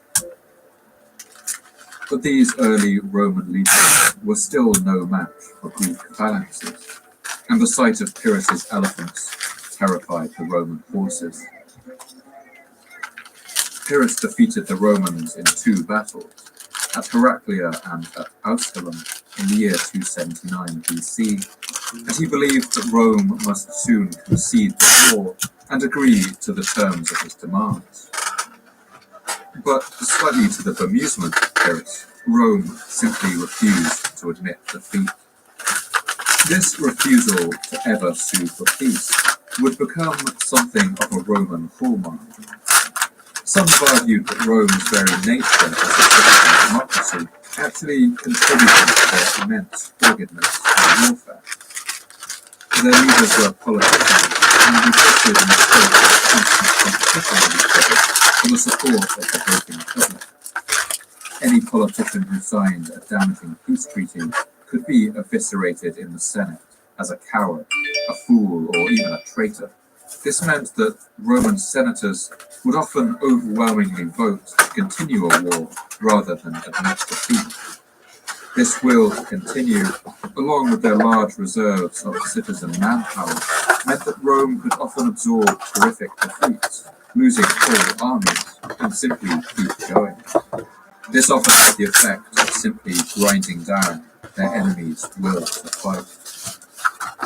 According to Plutarch, who was fond of inventing dialogue for his historical characters, Pyrrhus made the following quip after his 3rd victory with Rome. We are told that Pyrrhus said to one who was congratulating him on his victory, "If we are victorious in one more battle with the Romans, we shall be utterly ruined, for we have lost great part of the forces with which he came, and all his friends and generals, except a few. He had no others who would come to Rome, and he saw that his allies in Italy were becoming invisible, while the army of the Romans, as if from a fountain gushing forth from walls, was easily and speedily filled up again." After this series of Pyrrhic victories, Pyrrhus soon realized the conquest of Italy would elude him. He came within miles of Rome, but the tall Servian walls of the city meant that his beleaguered force had no hope of capturing it. Still, he couldn't bear the thought of returning home empty-handed. Pyrrhus decided that he would head to Sicily and see if he could have any more success helping the Greek colonies there fight against the Carthaginians. He arrived in the Greek town of Syracuse to a hero's welcome.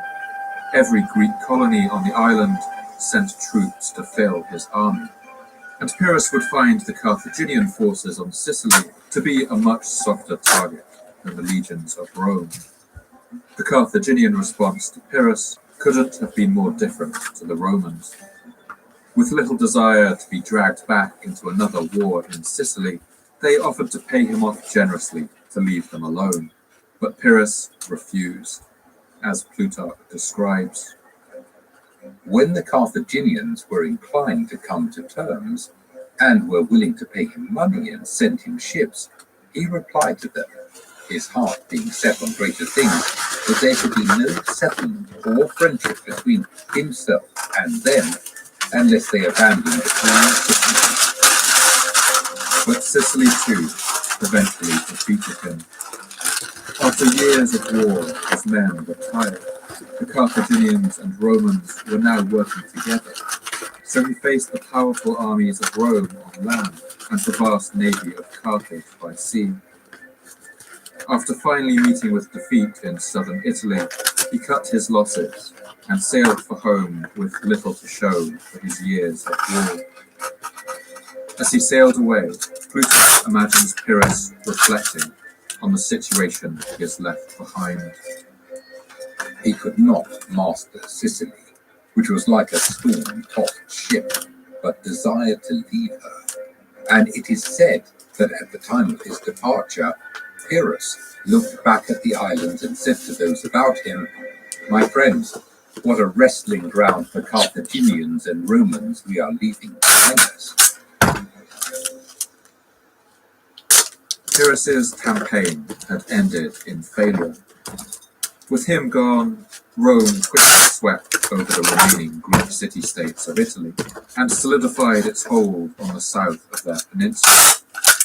The Romans built roads connecting these wealthy Greek cities to the Roman network and used the treasure they seized to build a grand series of new temples in the capital, as well as an enormous second aqueduct for Rome, the Aqua Anio Vetus. Meanwhile, Carthage reclaimed many of the cities that Pyrrhus had taken in Sicily. But without a common enemy, the twin powers of Carthage and Rome were now butting up against each other. The year 270 BC, Rome had captured the city of Rhegium, right across the Straits of Messina. They could now look over the water and gaze directly at the coast of Sicily. The wrestling ground that Pyrrhus had left behind in Sicily would set the stage for the next dramatic period of Mediterranean history. It was a stage that would see a conflict unfold, that would dwarf the Sicilian Wars for intensity and scale, that would last for 100 years, that would bring both powers to the brink of bankruptcy and cost more than 1 million lives. This was the beginning of the Punic Wars.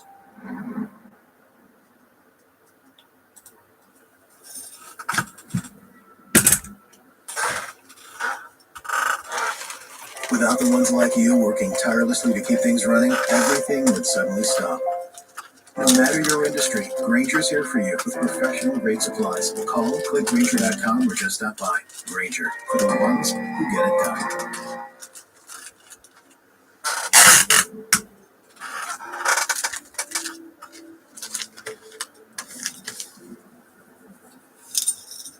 The word Punic comes from Latin and is a mutation of the Greek word Phoenicia, or Phoenician.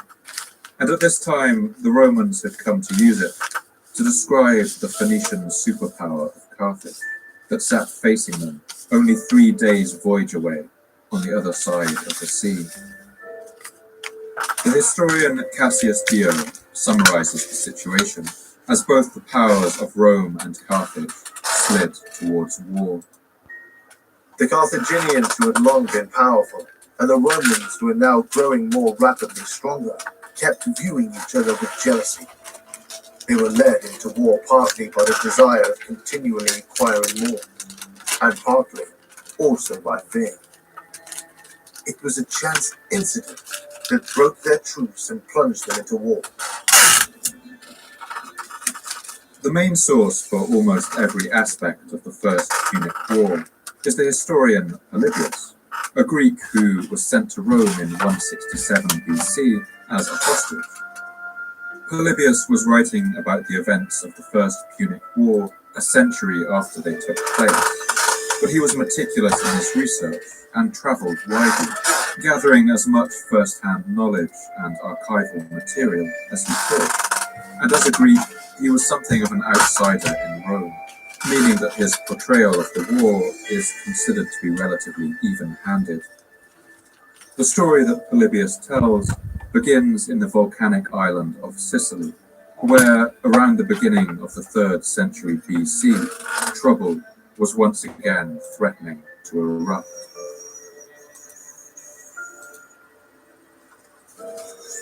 At this time, Sicily had something of the Wild West about it. Large parts of it were lawless and fell between the influences of Carthage and the Greeks. Both sides often used mercenaries to fight for them, but when a particular war was finished, it wasn't always so easy to get rid of these bands of rough and violent men. One such band were a group of mostly southern Italians who called themselves the Mamertines, or the Sons of Mars, the Roman god of war. In the past, they had been hired by Agathocles to fight Carthage in Sicily, but when the tyrant of Syracuse had died, they found themselves out of work.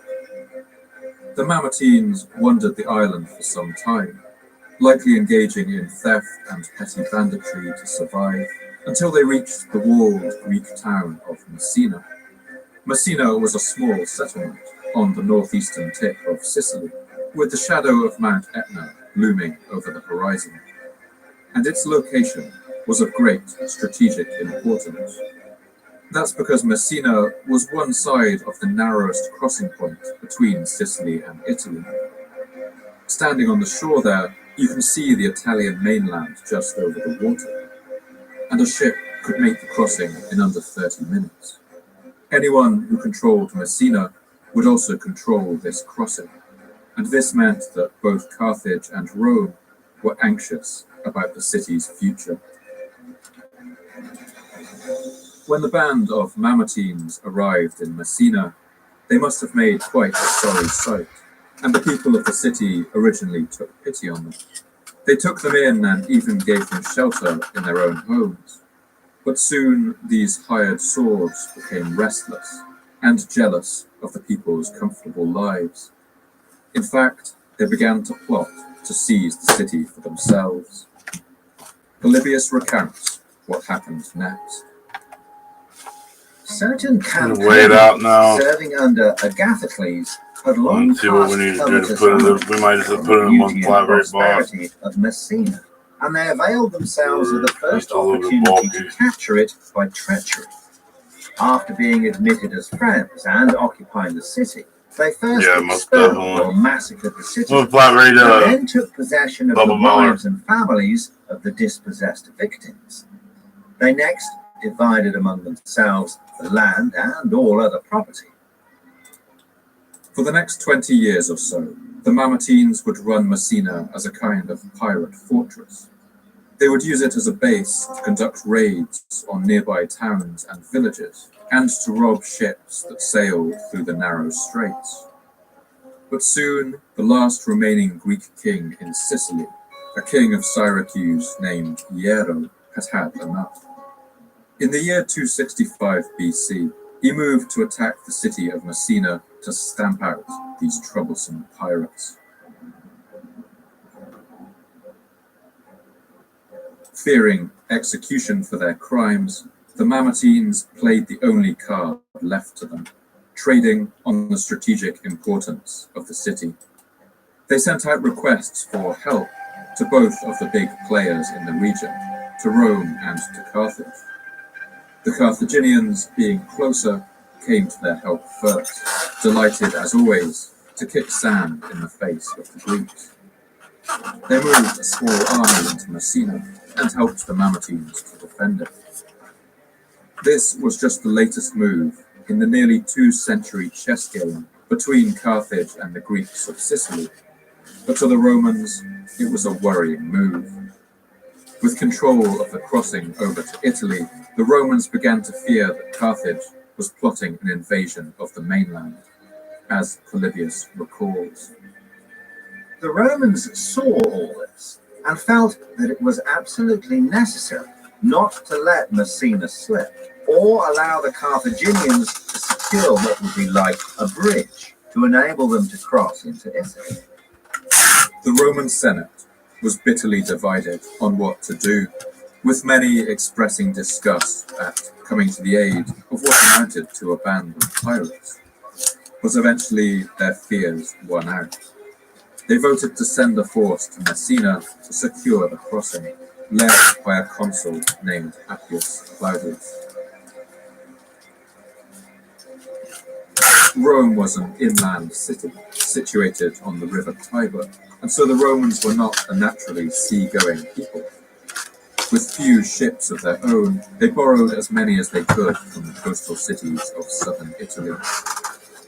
When they first took in hand to send troops across to Messina, they not only had no decked vessels, but no warships at all, not so much as a single galley. But they borrowed quinquiremes and triremes from Tarentum and Locri, and even from Alea and Neapolis. The Romans, under the command of Appius, successfully made the short crossing in 264 BC, catching the powerful Carthaginian navy off guard. When they arrived in Messina, the Italian Mamertines ousted the Carthaginians who had come to their aid and welcomed the Roman army into the town in their place. The Roman capture of Messina immediately shifted the balance of power in Sicily. The Greeks of Syracuse formed a hasty alliance with their ancient enemies in Carthage, overturning 2 centuries of war to repel this new invader. But it was no good. The Roman commander Appius descended on Syracuse with lightning speed, as Polybius writes. Having succeeded in engaging the enemy, thenceforth he scoured the territory of Syracuse and her allies with impunity, and laid it waste without finding anyone to dispute the possession of the open country. And finally he sat down before Syracuse itself and laid siege. King Nero saw no other way out. He surrendered, switched sides, restored allegiance to the Romans. This was the end of the last independent Greek state in Italy and Sicily, and the future of the Mediterranean would now be decided by either Carthage or Rome. Both sides now marched to war.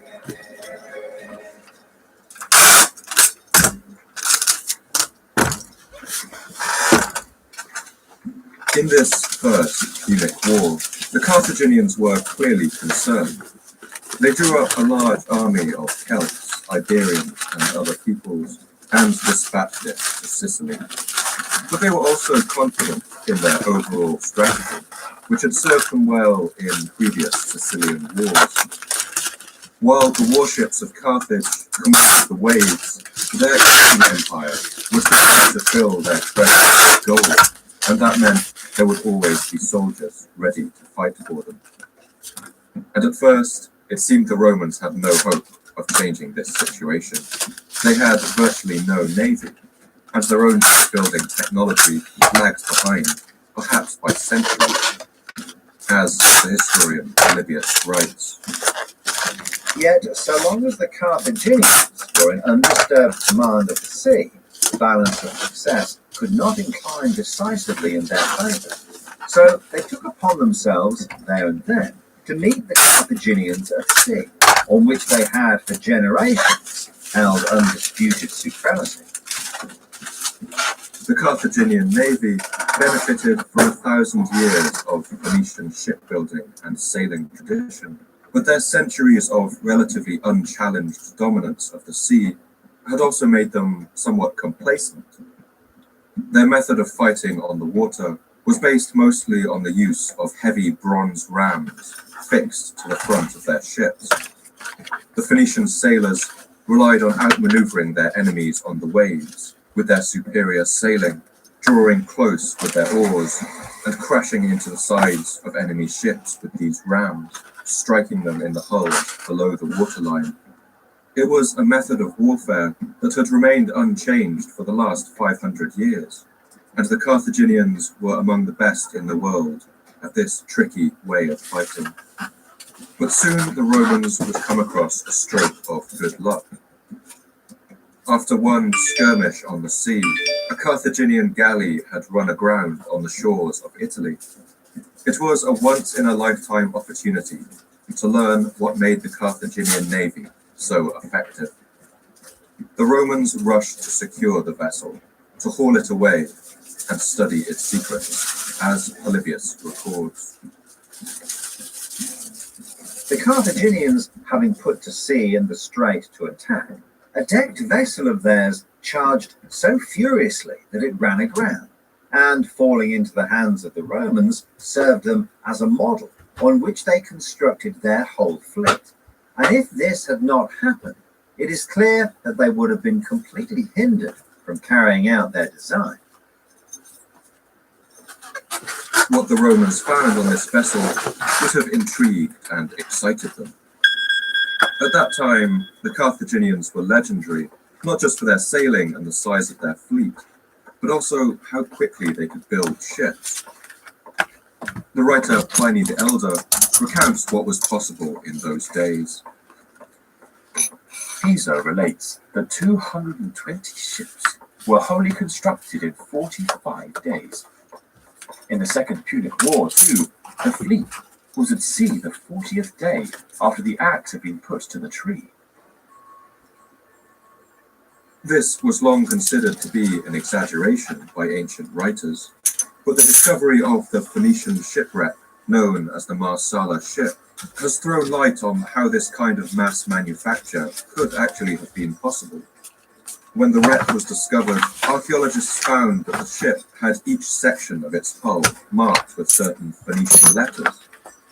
It's thought that these sections would have been built separately, mass-produced in separate factories, and then brought together in their final location, with a level of coordination that would not be seen again before the Industrial Revolution. These ships were a kind of ancient flat-pack furniture. Armed with this new knowledge, the Romans began the process of copying the Carthaginian ship exactly, but they didn't do very well.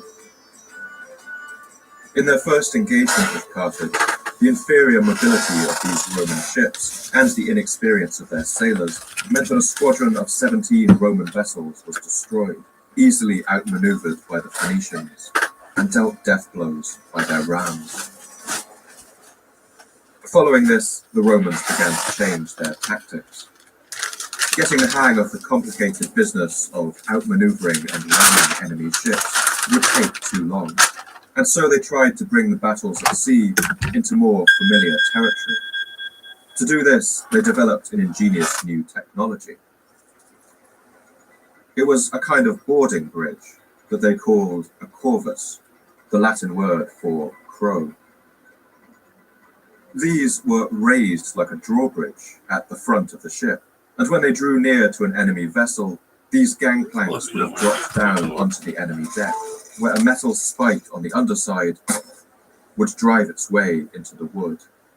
These bridges would now hold the two ships together, neutralizing the speed and agility of the Carthaginian vessels, preventing them from ramming and allowing the Roman legionaries to flood on board. It was a crude but surprisingly effective tactic. The Romans kept their new inventions hidden, and now with a secret naval weapon of their own, they risked a large-scale confrontation on the sea.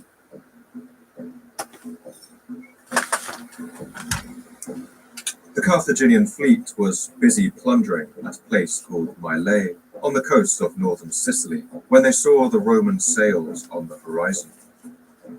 They were delighted that their enemies had finally risked a battle and were supremely confident of sending the whole fleet of this troublesome Italian power straight to the bottom of the ocean. Polybius recounts what happened next.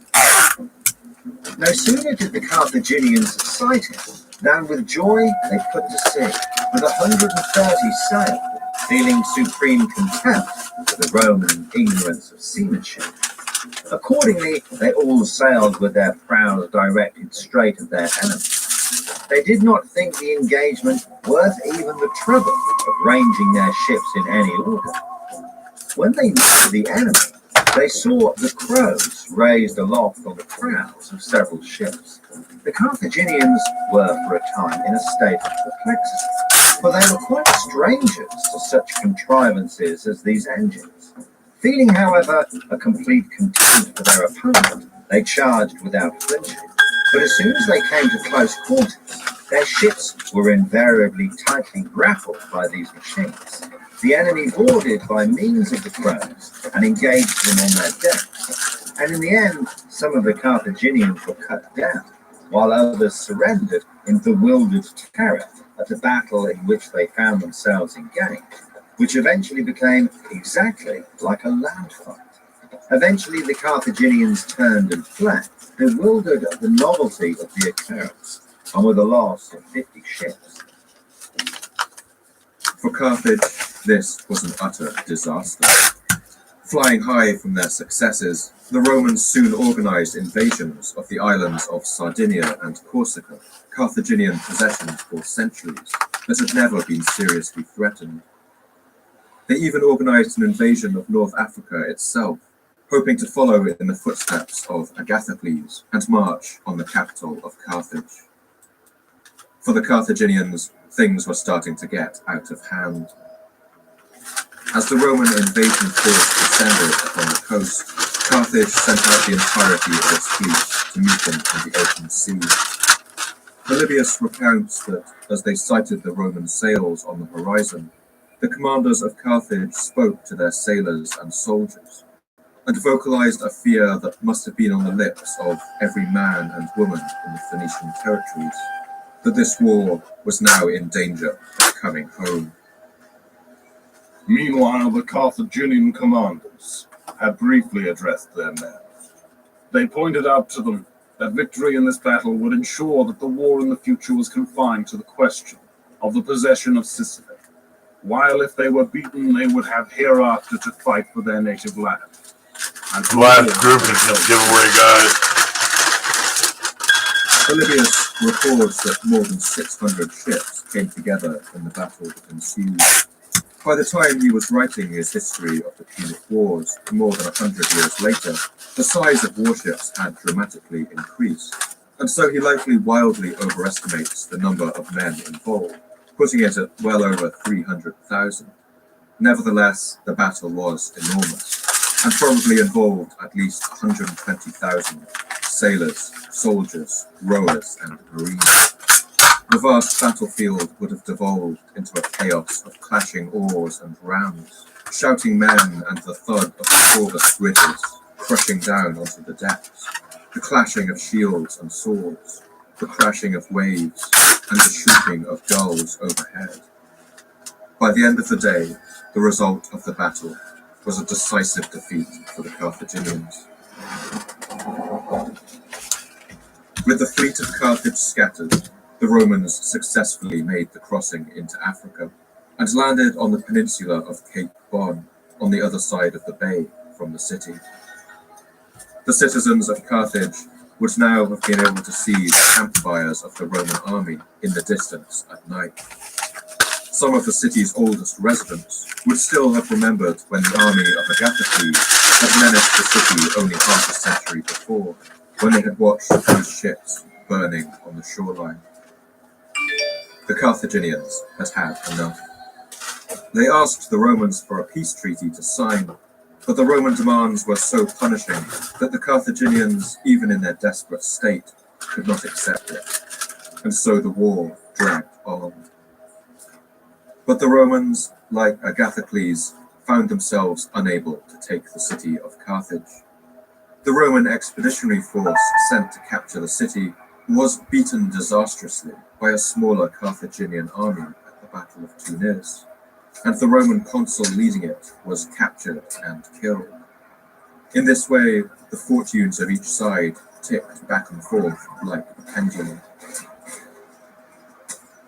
Another naval battle at Cape Hermaeum saw another Roman victory and another 100 Carthaginian ships sunk, but the Romans had no time to celebrate. On its return voyage home, the victorious Roman fleet was hit by a devastating storm, as Polybius records. The disaster was indeed extreme, for out of their 364 vessels, 80 only remained. The rest were either swamped or driven by the surf upon the rocks and headlands, where they went to pieces and filled all the seaboard with corpses and wreckage. No greater catastrophe is to be found in all history as befalling a fleet at one time. 284 ships were lost, with an estimated 60,000 sailors sinking to the bottom of the sea. It was among the worst naval disasters in history. Some historians have speculated that the Romans' secret weapon, the Corvus boarding bridges, may have actually made their ships top-heavy and prone to capsizing in stormy conditions. After this disaster, there are no mentions of the Corvus ever being used again on Roman ships. The war would drag on for another 14 years, with most of the fighting taking place in Sicily and the surrounding seas. But by the year 241 BC, Carthage was spent.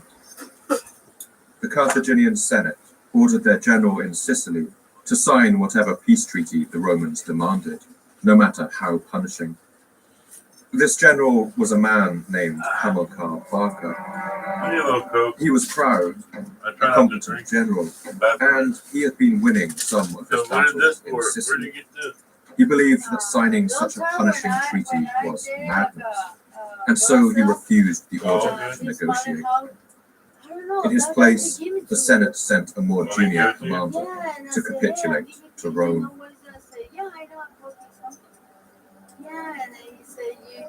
The First Punic War ended in the year 241 BC, 23 years after it had begun, with the signing of the Treaty of Lutatius. It was one of the longest continuous wars to ever take place in the ancient world. It had exhausted both Rome and Carthage, and driven them both to the brink of bankruptcy. But Rome, as the victor, had at least gained something from all the years of carnage. Under the terms of the treaty, Carthage was forced to give up all its remaining territory in Sicily to Rome, and possibly the island of Corsica too. Carthage was forced to release all Roman prisoners without ransom, while hefty ransoms were charged for any Carthaginian held by Rome. And they were forced to pay a staggering 82 tons of silver in reparations to Rome over the next 10 years. All of this meant that Carthage could no longer afford to pay its armies. Many of these were foreign mercenaries that it was already in debt to, and in the same year as the treaty was signed, a large band of these mercenaries, around 20,000 men or so, camped outside the city itself and refused to budge until they got paid. But the state was all but bankrupt. When the Carthaginian Senate delayed in paying them, they mutinied and began looting and burning the countryside. While the 2 decades of war had been tough on the citizens of Carthage, it had been even tougher on the rural regions of Africa it ruled over. Carthaginian provinces like Libya had sent huge numbers of men to fight for Carthage, and they were subjected to punishing taxes to pay for it all. Their resentment had been slowly building, and now it boiled over. When news of this army of rioting mercenaries reached some of these discontented cities, they saw their chance to free themselves of the rule of Carthage entirely. Many of them rebelled, and soon Carthage was engulfed in a civil war.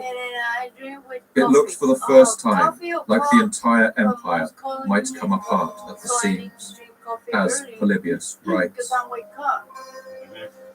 For 3 years and about 4 months did the mercenaries maintain a war against the Carthaginians, which far surpassed any that I had heard of for cruelty and inhumanity.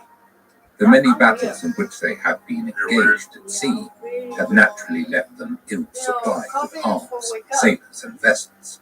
They had no store of provisions ready, and no expectation whatever of external assistance from friends or allies. They were indeed now thoroughly taught the difference between a foreign war carried on beyond the seas and a domestic insurrection. Has a different effect, bro. The civil war that followed, which would become known as the Mercenary War, would unfold with unparalleled brutality. The bodies of crucified rebels would have become a regular sight along the roads. The instability caused famine, and Carthage was forced to raise an army from its citizens, forcing ordinary people in the capital to fight. The man tasked by the Carthaginian Senate with carrying out this civil war was the proud general Hamilcar Barca, the man who had refused to sign the treaty with Rome. Throughout these years of violence, he would have seen his homeland burning, his people starving and dying, and all this time he nursed his hatred for his Roman enemies. Is that the place you were telling me about? At enormous cost, Hamilcar Barca would eventually crush the rebels, and he sometimes did this quite literally. Many insurgents captured in the later years of the war were executed beneath the feet of Carthage's elephants, the ultimate living symbol of the empire's power. After 4 years of civil war, some measure of order returned to the scorched countryside. The Empire of Carthage had survived, but they were now in an even worse state than before. Meanwhile, the Romans had spent 4 years recovering and drawing wealth from their new lands in Sicily and Corsica. At Carthage's time of weakness, Rome moved to capture the island of Sardinia too, which had escaped its grasp during the war, and was now rebelling against Carthage's weakened rule. The Carthaginians could do nothing to stop them, as Polybius recalls. When the Carthaginians expressed indignation at this, on the ground that the lordship over Sardinia more properly belonged to them, the Romans voted to declare war against them. The Carthaginians, however, having just had an almost miraculous escape from annihilation in the recent civil war, yielded to the necessities of the hour, and not only abandoned Sardinia, but they paid the Romans 1,200 talents into the bargain that they might not be obliged to undertake the war for the present. The new balance of power in the Mediterranean was clear. Carthage was now a hollowed-out husk. If they were to reclaim any of the power that they had once held, the next generation of Carthaginian military leaders would need to produce a general of such genius that he could turn around the hopes and fortunes of this floundering empire. A general that would conduct a campaign so daring that it is still studied in military academies to this day. That man would bear a name that in Phoenician meant by the grace of Baal. His name was Hannibal.